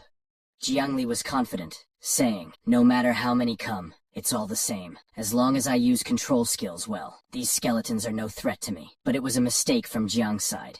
He should not underestimate his enemies. The skeleton knight commander uses his skill, and suddenly, the shadow of the skeleton knight commander's horse comes out of its body and directly hits Jiang Li in the stomach. Jiang Li goes flying and hits a tree behind with a solid impact. Both Vivi and Mo Qing are shocked to see that because Jiang Li got hit, his swamp spell disappears, and the skeleton knight commander and other skeleton knights get free from it. They run towards Vivi and Mo Qing to attack. Vivi tells Mo Qing to go save Jiang Li while she distracts them. Even though Mo Qing is so scared, she still wants to fight the skeleton knight commander. Suddenly, an ice arrow comes and hits the skeleton knight commander. It was Jiang Li. Seeing him, Mo Qing asks if he is all right. Well, it was a good thing. The lightness spell that Jiang Li cast before hadn't ended yet. Otherwise, it wouldn't have been just a minor injury. Jiang Li didn't expect that the skeleton knight commander would have long-range attack methods. Seeing him injured, Vivi comes to heal him using her spell. Without wasting time, those skeleton knights with their commander attack Jiang, and his party, who is a priest, starts praying. "The glow of holy light, bless my allies, shroud the enemy in vulnerability, intensify our assault," she said. With her power, a huge holy light appeared in the sky. In front of her spell, those skeleton knights were unable to approach them. Mo Qing told Jiang Li that this is the perfect moment to use group attack magic. Jiang Li said he got it and uses the lightning arc spell. His lightning arc spell becomes more powerful and hits all the skeleton knights and their commander. Jiang Li was too shocked to see that the damage has increased. Vivi was surprised to see the blessing of holy light. She explains that this blessing allows allies within its range to inflict holy attribute damage, and it afflicts the enemy with vulnerability and blindness. At this moment, allies' attacks on the enemy will increase several times over. Being able to use this skill means Mo Qing's profession is a special profession, Holy Priest. With this damage increase, vulnerability, blindness, they all are its effects. After a few seconds, Jiang Li's lightning arc spell's paralysis effect is removed from the skeleton knight commander. He stands up again to attack. Seeing it coming, Jiang Li asks Mo Qing to use that blessing again. Mo Qing immediately gets to it, and Vivi uses her spell to increase Jiang Li's magic damage. Jiang Li tells both of them to be careful because that skeleton knight commander is coming towards them at high speed. It reaches Jiang Li in the blink of an eye and raises its scythe to attack him. The skeleton knight commander reaches Jiang Li in the blink of an eye and raises its scythe to attack him, but Mo Qing uses her divine power to shoot at it. Mo Qing's divine power is very strong and shines brightly everywhere. The skeleton knight commander backs off and closes its eyes because of the divine light. After the divine light dissipates, the skeleton knight commander looks around to find both Mo Qing and Jiang Li, but suddenly Jiang Li's voice comes from behind, saying, "Stop searching, I'm right here." Jiang Li, who was in the sky, uses his ice arrow spell to shoot at the skeleton knight commander, creating a hole in its body. Jiang Li lands right in front of the skeleton knight commander's corpse, saying, "Victory is ours." After killing the skeleton knight commander, Jiang Li levels up and becomes level 20. He also obtains a C-grade skill book, Bone Spear Spell. With Jiang Li's special talent, the Bone Spear spell reaches its max level. The Bone Spear spell is a C-grade spell that launches a bone spear, weakening the hit part if it's a weak spot. If it was already a weak spot, the damage will be increased. Along with Jiang Li, Mo Qing and Vivi also level up. Mo Qing becomes level 29, and Vivi becomes level 22. Getting a C-grade skill is quite the treasure. But Jiang Li's skill slots are full. He has to decide which skill he should replace, but this skill can only be learned by Black Iron mages. So Jiang Li thought he could ponder for now, and learn it later. While he was thinking about all that, Mo Qing calls him and offers a Black Iron promotion gem, telling him to take it and use it, considering it as an advance reward because getting stronger will also benefit their dungeon raid. Plus, Jiang Li wouldn't want to miss out on future experiences. While giving him the promotion gem, Mo Qing blushes, and asks Jiang Li to call her Qing Qing from now on. Lin grabs Mo Qing's hand and thanks her, saying he owes her one this time. He tells Mo Qing that he will repay her twofold later.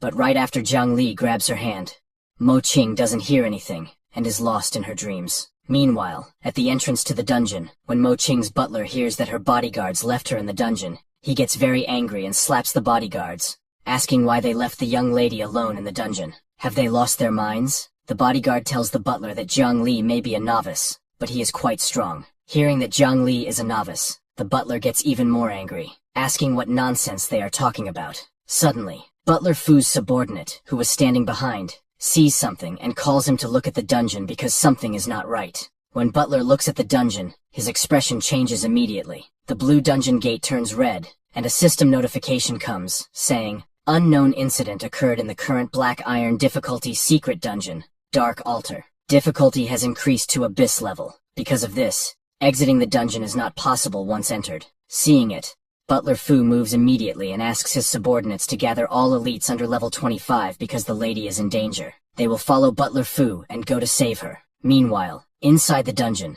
Jiang Li is meditating after using the promotion gem, and Mo Qing and Vivi are guarding him. Suddenly, Vivi hears some voices from the forest and asks who is there. In response, a monster comes out of the forest, asking them if they are the intruders.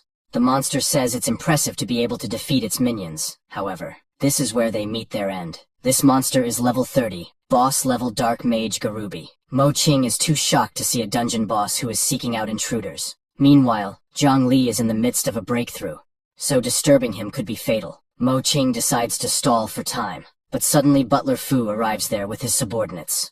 They come running, asking Mo Qing if she is all right. Mo Qing is also very happy to see them. Now she doesn't have to fight only with Vivi. Seeing them, Dark Mage Garubi gets more angry, thinking they are reinforcements, and this was a trap. He calls them annoying pests and attacks them using his rock spike spell. Hundreds of rock spikes come out of the ground and hit the knights. Some knights fall for it, but some survive. Seeing its attack, one of Mo Qing's knights smiles, saying, "Dark Mage Garubi, your rank is impressive, but that's all you've got." Well, he should not have said that. Suddenly, a huge monster appears above that knight, and with a solid impact, it curses that knight with its huge body. That huge monster is an unknown level boss, a lower demon lord. The demon looks at Mo Qing's knights and asks who dares summon him.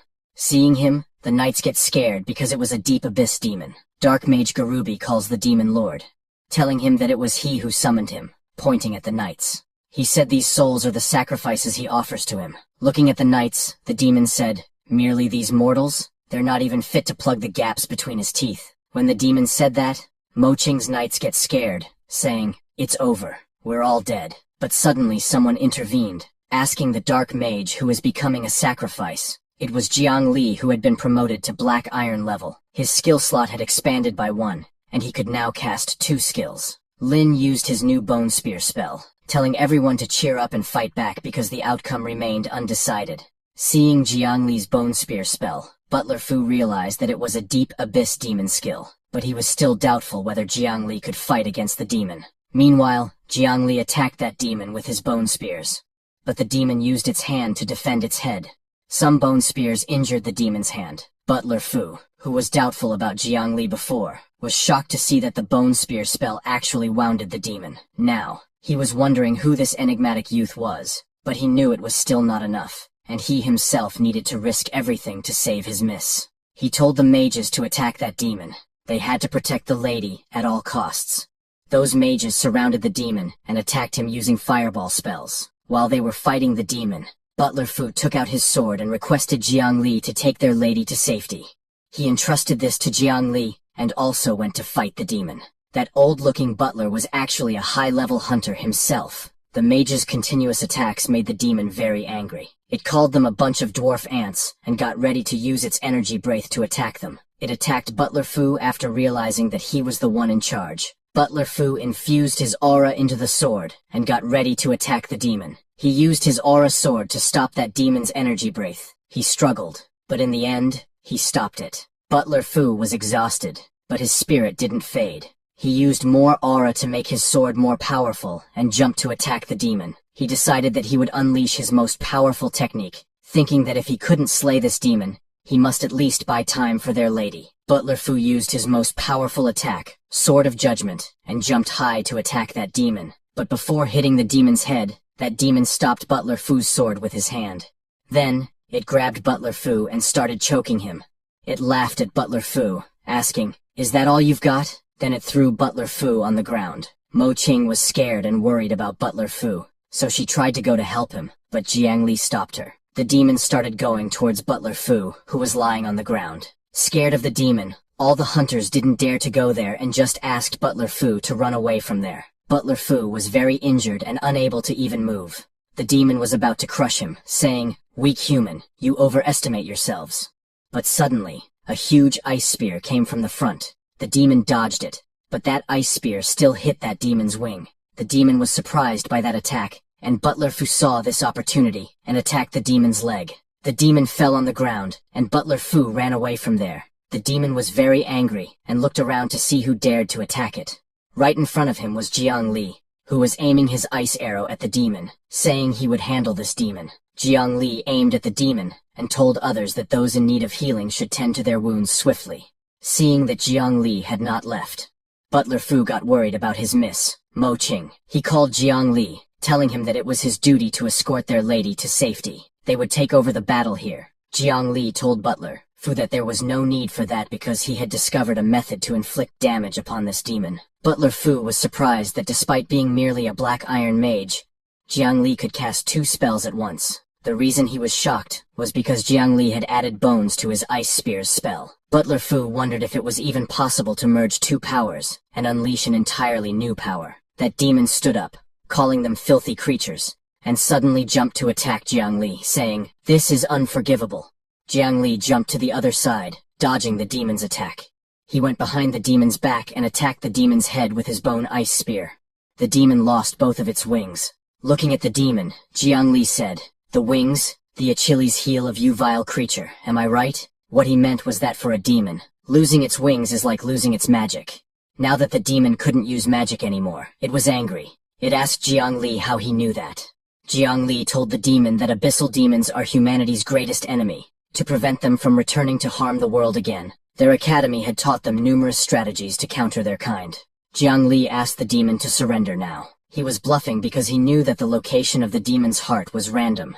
So even with its magic sealed, it all came down to luck. Hearing Jiang Li, Dark Mage Garubi got angry, telling Jiang Li not to be so arrogant because such trifling wounds meant nothing to them. Moreover, their recovery powers were formidable, so they would soon be restored to full strength. But the demon had other plans. It grabbed Dark Mage Garubi, saying it couldn't wait any longer. It must regain its power now. Dark Mage Garubi was surprised, but he understood what the demon was about to do and started asking for mercy. Everyone was too shocked to see what the demon was doing. The demon lifted Garubi and put him in its mouth, devouring him while Garubi was still alive. When the demon ate Garubi, its body started to change. It became more powerful, and new wings grew on its back. A system warning came, saying the demon lord entered the second phase and had become extremely dangerous. The demon looked at them angrily, saying, "Humans, you have incited my fury." It suddenly attacked them using energy breath, but this time, its attack was more powerful. Jiangli ran fast and dodged the attack.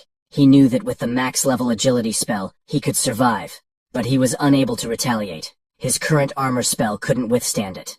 But suddenly, Jiangli's body started glowing, and a system message came, saying, "Affected by the blessing, magic attack power has increased by 100%. Right after that, another message came, saying, "Affected by the blessing, magic attack power has increased by 200%. Jiangli was shocked to see that and looked at Mo Qing and the others. All the hunters there were using their magic to buff Jiangli. System messages continued coming, saying, "Affected by the blessing, defense has increased by 100%. Affected by the blessing, speed has increased by 200%. Affected by the blessing, vitality and mana are slowly regenerating." But the demon also noticed them buffing Jiangli. It made an energy ball in its hand and aimed at them, saying, "A group of meddlesome fools, just die." Seeing it, Jiangli realized that the situation was bad.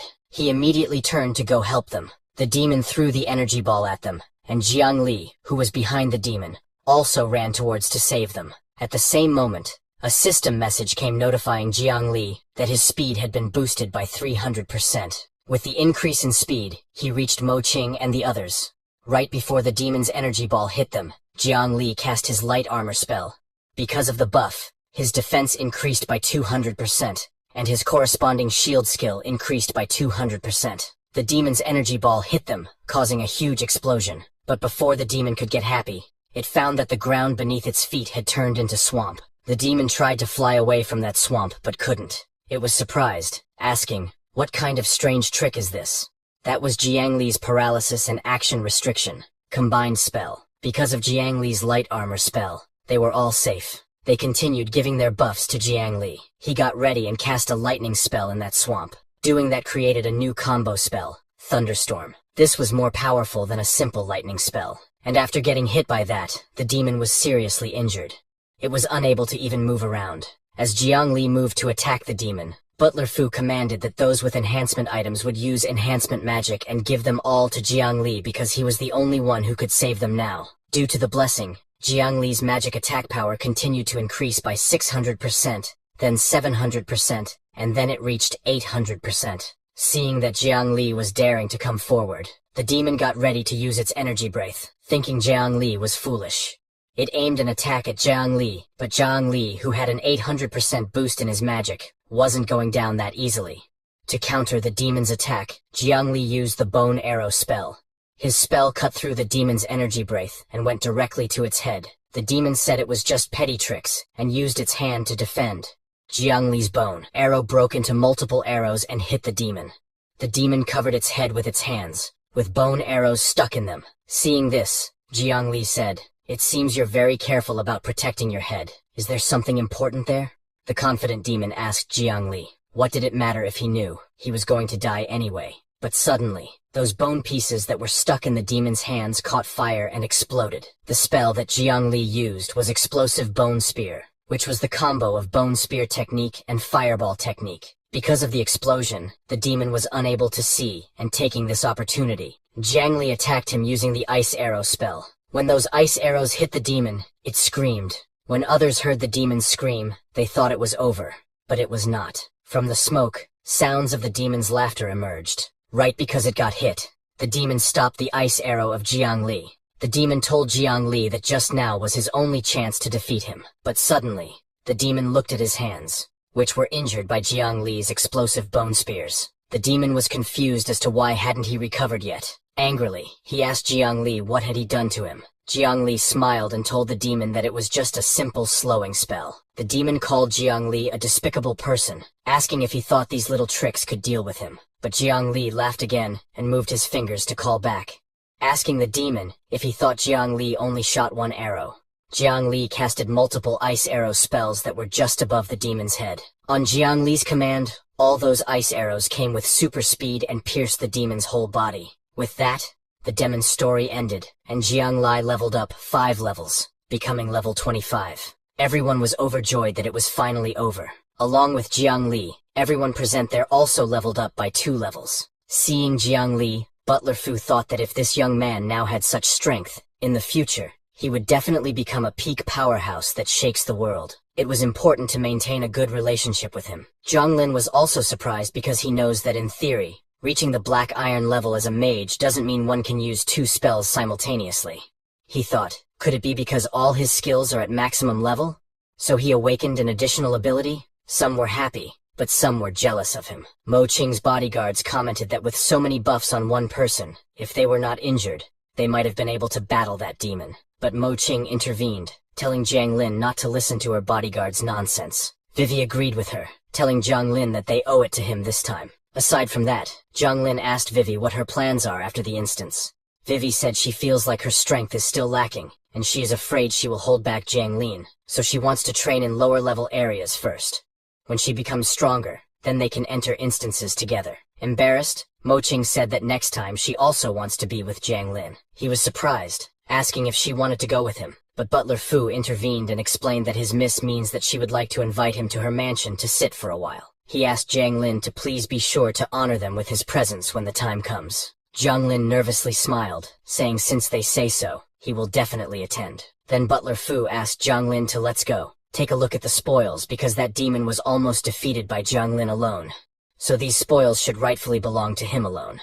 The first thing Jiang Lin got was Shadowfang's Staff of Silver quality, and the second thing he got was Demon Cloak of Gold quality. This comes with the skill Demon's Eye that can detect stealth units below silver rank. He was happy because it's hard to find a few items like this in the whole Golden City. With this equipment, I don't have to worry about being ambushed in the future. The next thing he got was First Layer Abyss Pass of special quality. It allows entry into the first layer of the Abyss, requiring strength equivalent to or higher than a silver-ranked professional. Next was Abyss Stone of gold quality that can be embedded in equipment to bestow the power of the Abyss, greatly increasing the chance of upgrading the equipment to the gold rank. But Zhang Lin hadn't seen these 2 things before, so he doesn't have any idea about that. Seeing that gemstone, Butler Fu was too shocked, saying, "This is a good thing. Ordinary gemstones can turn trash into treasure, but this gemstone can directly upgrade equipment to the gold rank, making it the best of the best." He said they just need to find a good blacksmith. Well, in Blue Star, apart from those combat specialized professions, there are also many professions specialized in life aspects, such as chefs, alchemists, and blacksmiths. Although they cannot directly fight monsters, they are indispensable logistics personnel in the human camp. Butler Fu told Jiang that it is said that Lin, the steward of the Golden Dragon Treasure Pavilion, knows the best blacksmith in the whole Golden City. He can try his luck there. Jiang Lin thanked Butler Fu for telling him this information, because he happened to be going to the Golden Dragon Treasure Pavilion. Jiang Lin packed his stuff and said bye to Mo Qing and others. After defeating the demon, Jiang bid farewell to Mo Qing and others, and went to the Golden Dragon Pavilion in Rosetown. The receptionist there escorted Jiang to a private room and asked him to wait. Lin, who was also present, was amazed by the VIP room's decorations, and wondered about their cost. Suddenly, a man entered the room and said, "A distinguished guest visits, and I, Lin, have failed to greet you from afar." This man was Manager Lin of the Golden Dragon Pavilion. Zhang responded that Manager Lin was too kind, and mentioned that he was there to sell some equipment. Hearing this, Manager Lin began the settlement for the 6 bronze pieces of equipment, 3 of which were below level 20, as well as the black iron level equipment. Manager Lin calculated their total value at 25 million. Regarding the skill book, Shadow Stealth, and the silver equipment, the Gale Bow, Manager Lin said he couldn't provide an estimated price at the moment, and suggested that Jiang consider trading them for something else. The receptionist was surprised by the magnitude of the transaction, as it was the first time she had seen such a large deal. Jiang thanked Manager Lin, and asked for his assistance in listing the items for barter. Jiang expressed interest in skill books or equipment suitable for a mage, and asked to trade the 2 items. He also requested a bronze-level promotion orb, and asked Manager Lin to deduct the cost from the total. Manager Lin agreed, and asked Jiang to wait, while he instructed the receptionist to retrieve the items. After finalizing the deal, Manager Lin inquired about how to address Jiang, who replied that he could call him Jiang Li. While enjoying tea, Manager Lin remarked on Jiang's remarkable progress, having reached such a level just 2 days after awakening, an unheard-of feat in Jin City. Surprised, Jiang asked how Manager Lin knew this, to which he replied that the Golden Dragon Pavilion's internal intelligence was very accurate, and that, as long as one had money, they could find out anything. Jiang then inquired if Manager Lin could help him find a blacksmith to set a gemstone. Manager Lin mentioned that he knew a master blacksmith, Master Wang Yun, who was currently in Jin City. While they were discussing this, the receptionist presented Jiang with a barter list and handed him a golden card, indicating that his recent transaction had earned him a purple gold dragon card, which would give him a 10% discount on future purchases at the Golden Dragon Pavilion. She also presented the bronze-level promotion orb Jiang had requested, now discounted. Manager Lin charged Jiang 16 million for the orb, considering it a gesture of friendship. Jiang was amazed, knowing the market price was 20 million. Even with the card's discount, it would have been 18 million. Grateful for the additional savings, Jiang assured Manager Lin that he would be the first person he thought of for any future sales. Manager Lin then provided information about Master Wang Yun, suggesting Jiang visit him at the Wenxiang courtyard in the east, and mention his referral. Jiang thanked Manager Lin and acknowledged that the fee for the information would follow the pavilion's rules, but Manager Lin dismissed it as a minor matter.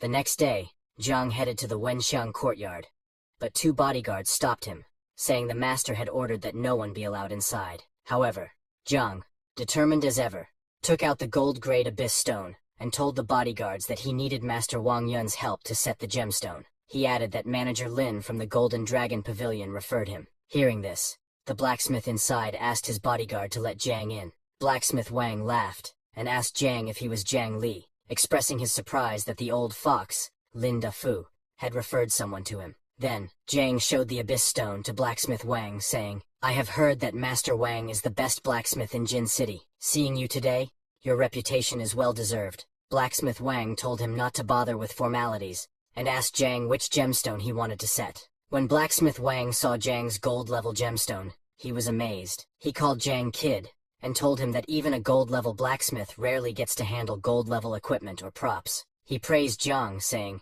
"You've got some skills," but he warned that the chance of directly setting the gemstone failing was quite high, and that Jiang needed to be prepared for failure. Disappointed to hear this, Jiang listened as Blacksmith Wang proposed a deal. He explained that he had a work nearing completion, but it lacked an important material, the tooth of a thunder crocodile leader. This material would not only allow him to complete the work, but it would also increase the success rate of setting the gemstone. Hearing this, Jiang asked if Blacksmith Wang wanted him to find the material. Blacksmith Wang explained that the thunder crocodile leader was very cunning, hiding deep in the thunder marsh, and eluding any high-level professional above the black iron level. He told Jiang that if he couldn't find it, he wouldn't force him. Jiang told Blacksmith Wang that if it could increase the success rate of setting, then of course he would give it a try. Jiang set off right away, telling Blacksmith Wang to wait here for his good news. Then, Jiang left to hunt the thunder crocodile leader but was stopped by some people. The leader of those people, a bold guy, asked Jiang if he had seen a young warrior, about 25 years old, roughly 1.80 meters in height. A young man with piercing triangular eyes and a fierce warrior's spirit. From their description, Jiang understood that they were talking about the bandits who attacked Vivi and were killed by Jiang.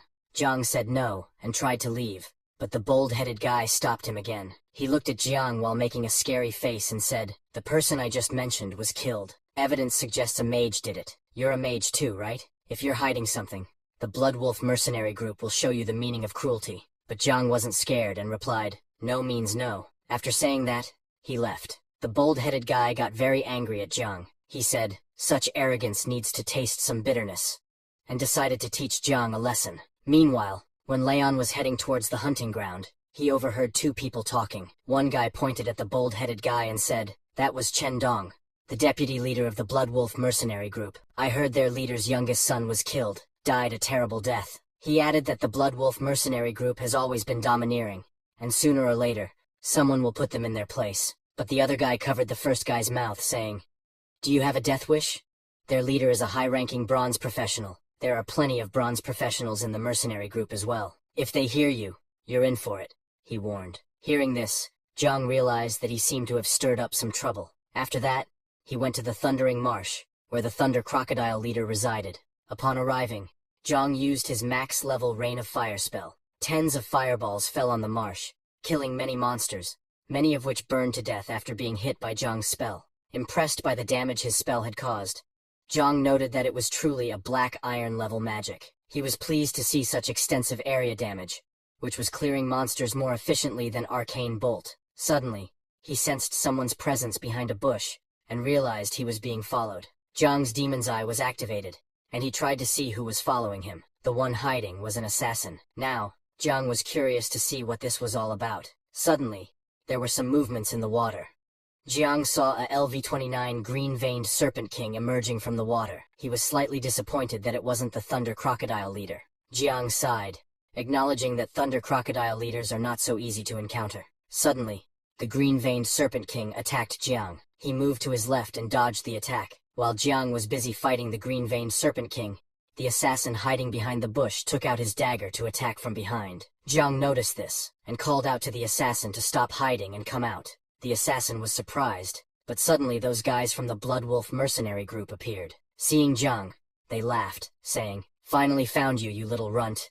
And an elite monster too, what a stroke of luck." The bold-headed guy blamed Jiang, accusing him of killing their leader's young son, and declared it unforgivable. Jiang asked the bold-headed guy if he had any proof. Then, the bold-headed guy showed Jiang his hammer, saying, "Who asked you to mess with me? If I say you killed the person, then you killed the person." Hearing that, Jiang remarked, "How convenient," and cast the Ice Spear spell. But while Jiang's attention was on the bold-headed guy, the green-veined Serpent King came up behind him. Jiang sensed him, and shot his max-level spears at the green-veined Serpent King. Jiang's Ice Spear pierced the green-veined Serpent King's body, instantly killing him. Seeing this, hunters from the Blood Wolf mercenary group were too shocked and scared, asking what just happened. The bold-headed guy couldn't believe that Jiang had one-shotted a level 29 elite monster. After killing the green-veined Serpent King, Jiang admitted that he had killed their young master. Hearing that, the hunters from the Blood Wolf mercenary group were even more shocked. Then, Jiang cast his max-level fireball spell, saying,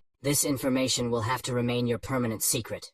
Jiang angrily created a max-level fireball, and hurled it directly at the hunters of the Blood Wolf mercenary group. All the hunters were engulfed in flames, though the bald-headed guy managed to escape, albeit with his back severely burned. Realizing the disaster unfolding, he thought they were all doomed. He immediately fell to his knees before Jiang and pleaded, "Big brother, we were blind to your greatness. We'll give you everything we have. It's worth a good sum of money. Please, spare us a way to live." Although he spoke these words, inside he was seething with anger, thinking, how can this kid be so formidable? Did he just say he killed the young master? We must hurry back and report to the boss. When Jiang heard the bald man's offer, he asked where they had obtained such fine items. The bald man explained that they had captured a couple of silver-ranked individuals. Their family had paid a handsome ransom for their release, but the man resisted, so they killed him. He added, "This bronze-ranked garment I'm wearing was his, and that woman, though pregnant, was quite the beauty. It's a pity she chose death over submission, joining her husband." Hearing this, Jiang became very angry and declared, "Indeed, you all deserve death." After some time, Jiang called Manager Lin, who answered the phone with, "Golden Dragon Pavilion at your service. What do you require?" Jiang addressed Manager Lin as brother, saying, "Brother Lin, it's me." Surprised by Jiang's call, Manager Lin inquired about the gem-setting progress. Jiang replied that it was going smoothly, but he had a different reason for calling this time. He asked, "Brother Lin, could I ask for your help with something? Could you check on some information about the Blood Wolf mercenary group? I will pay the usual fee, the faster the better." Well aware that Jiang had killed all the hunters from the Blood Wolf mercenary group, Manager Lin was shocked, and asked if Jiang was referring to that group.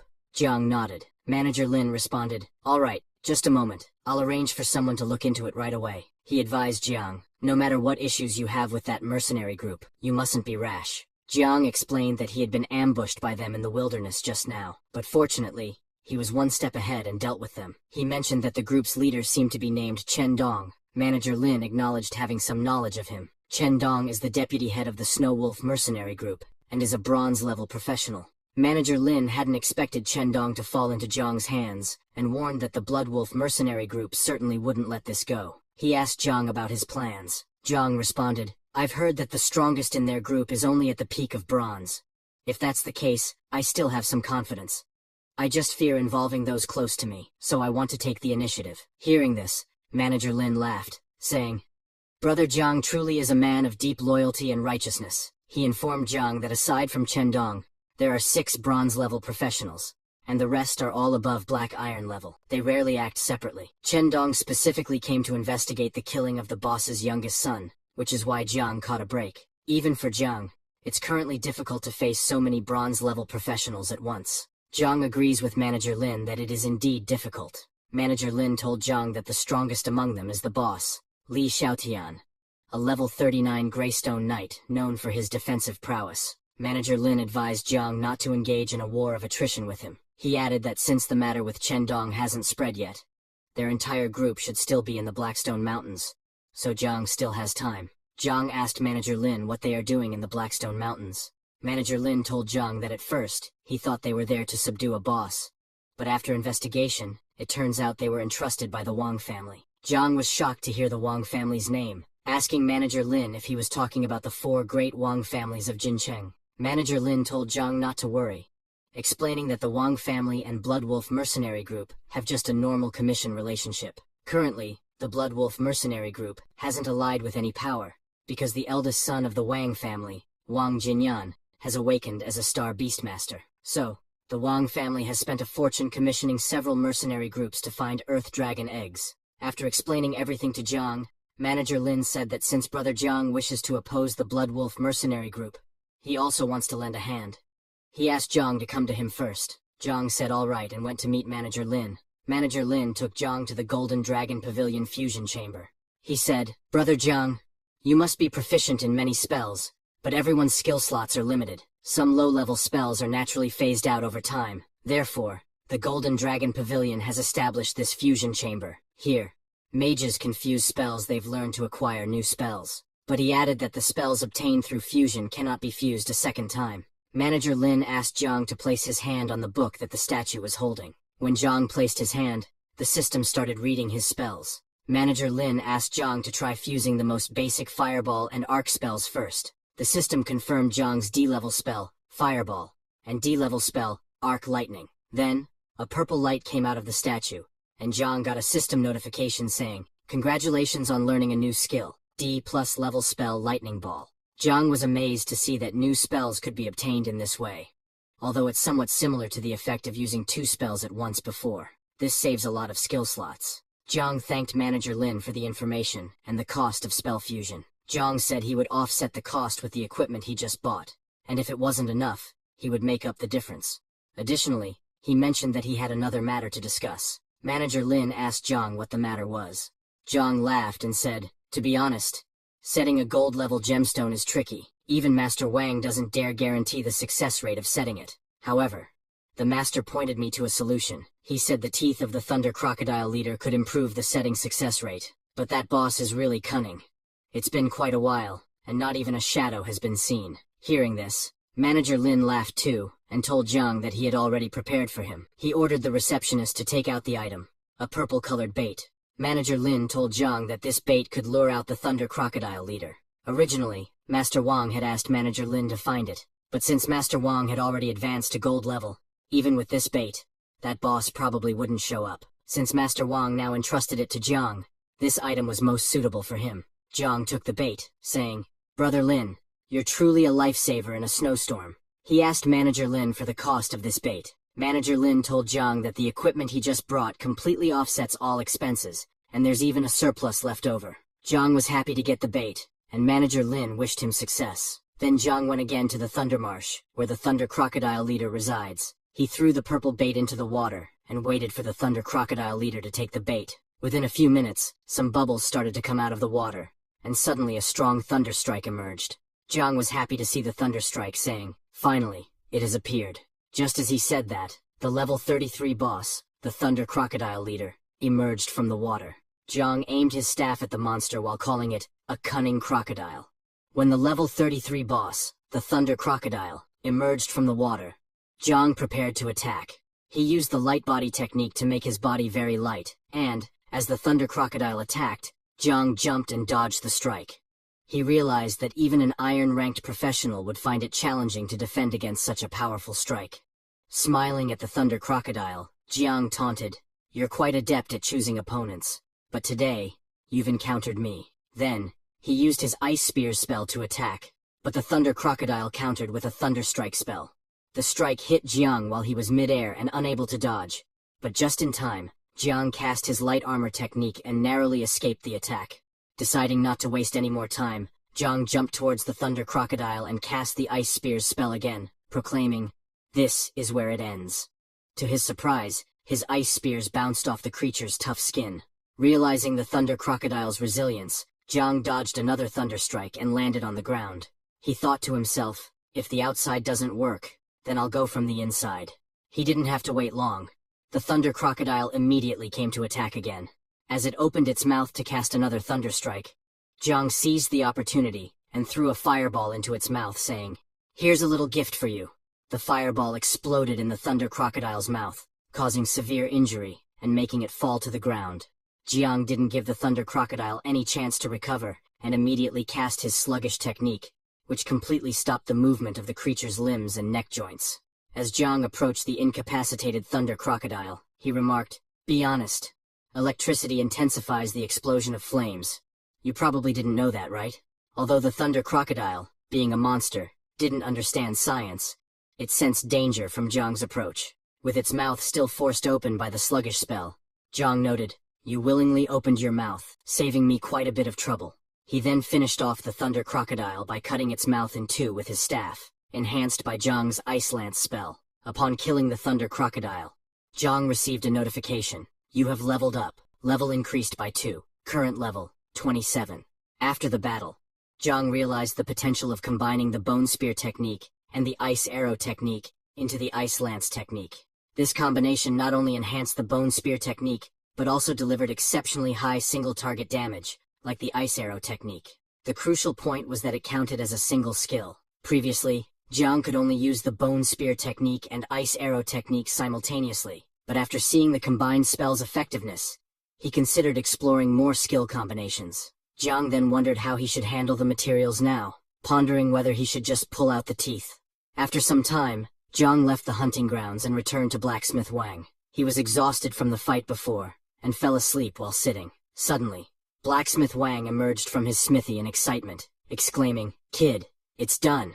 Upon hearing his voice, Jiang immediately woke up and asked Master Wang, "How does it look?" Master Wang told Jiang that it was perfectly embedded and added, "Although your material collection technique needs improvement, the materials are still usable." The item Master Wang had created was the Golden Abyss Staff, which boasted a gold rank quality and a spell penetration of 450. Its additional skill, Demon Mark, imprints a demonic mark on the target, causing the next spell triggered to deal 4 times the damage, consuming 100 mana, with a chanting time of half a second. The staff required a user of level 25 or higher.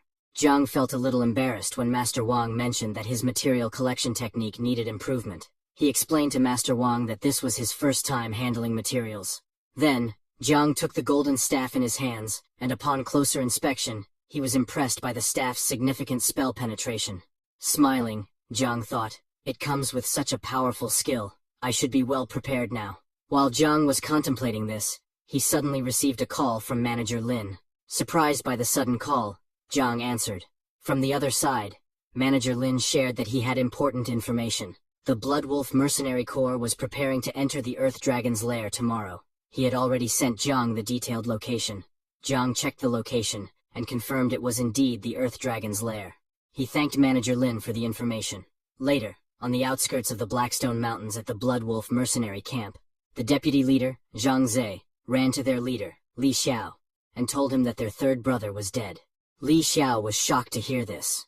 Zhang Zhe relayed that their brother's final message stated he had found the murderer of Xiao Qiang, and was going to intercept them. But then they lost all contact. The culprit seemed to be a young mage, which made Li Xiao very angry. He exclaimed, "A young mage? They must think nothing of us, the Bloodwolf mercenaries." However, Li Xiao controlled his anger, and told Zhang Zhe that royal matters were more important at the moment. Zhang Zhe tried to argue, but Li Xiao insisted there was nothing to discuss.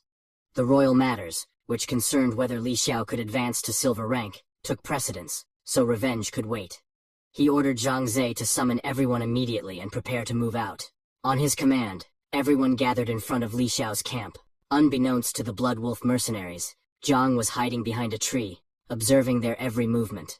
Li Xiao emerged from his camp and announced, After all the hard work from our brothers, we have finally found the Earth Dragon's lair. Today is the best time to attack the lair. He added, recently, one of our brothers was killed by our enemies. But rest assured, once I advance to the silver rank, I will personally find the enemy, skin them alive. Even their closest friends will die painfully before their eyes.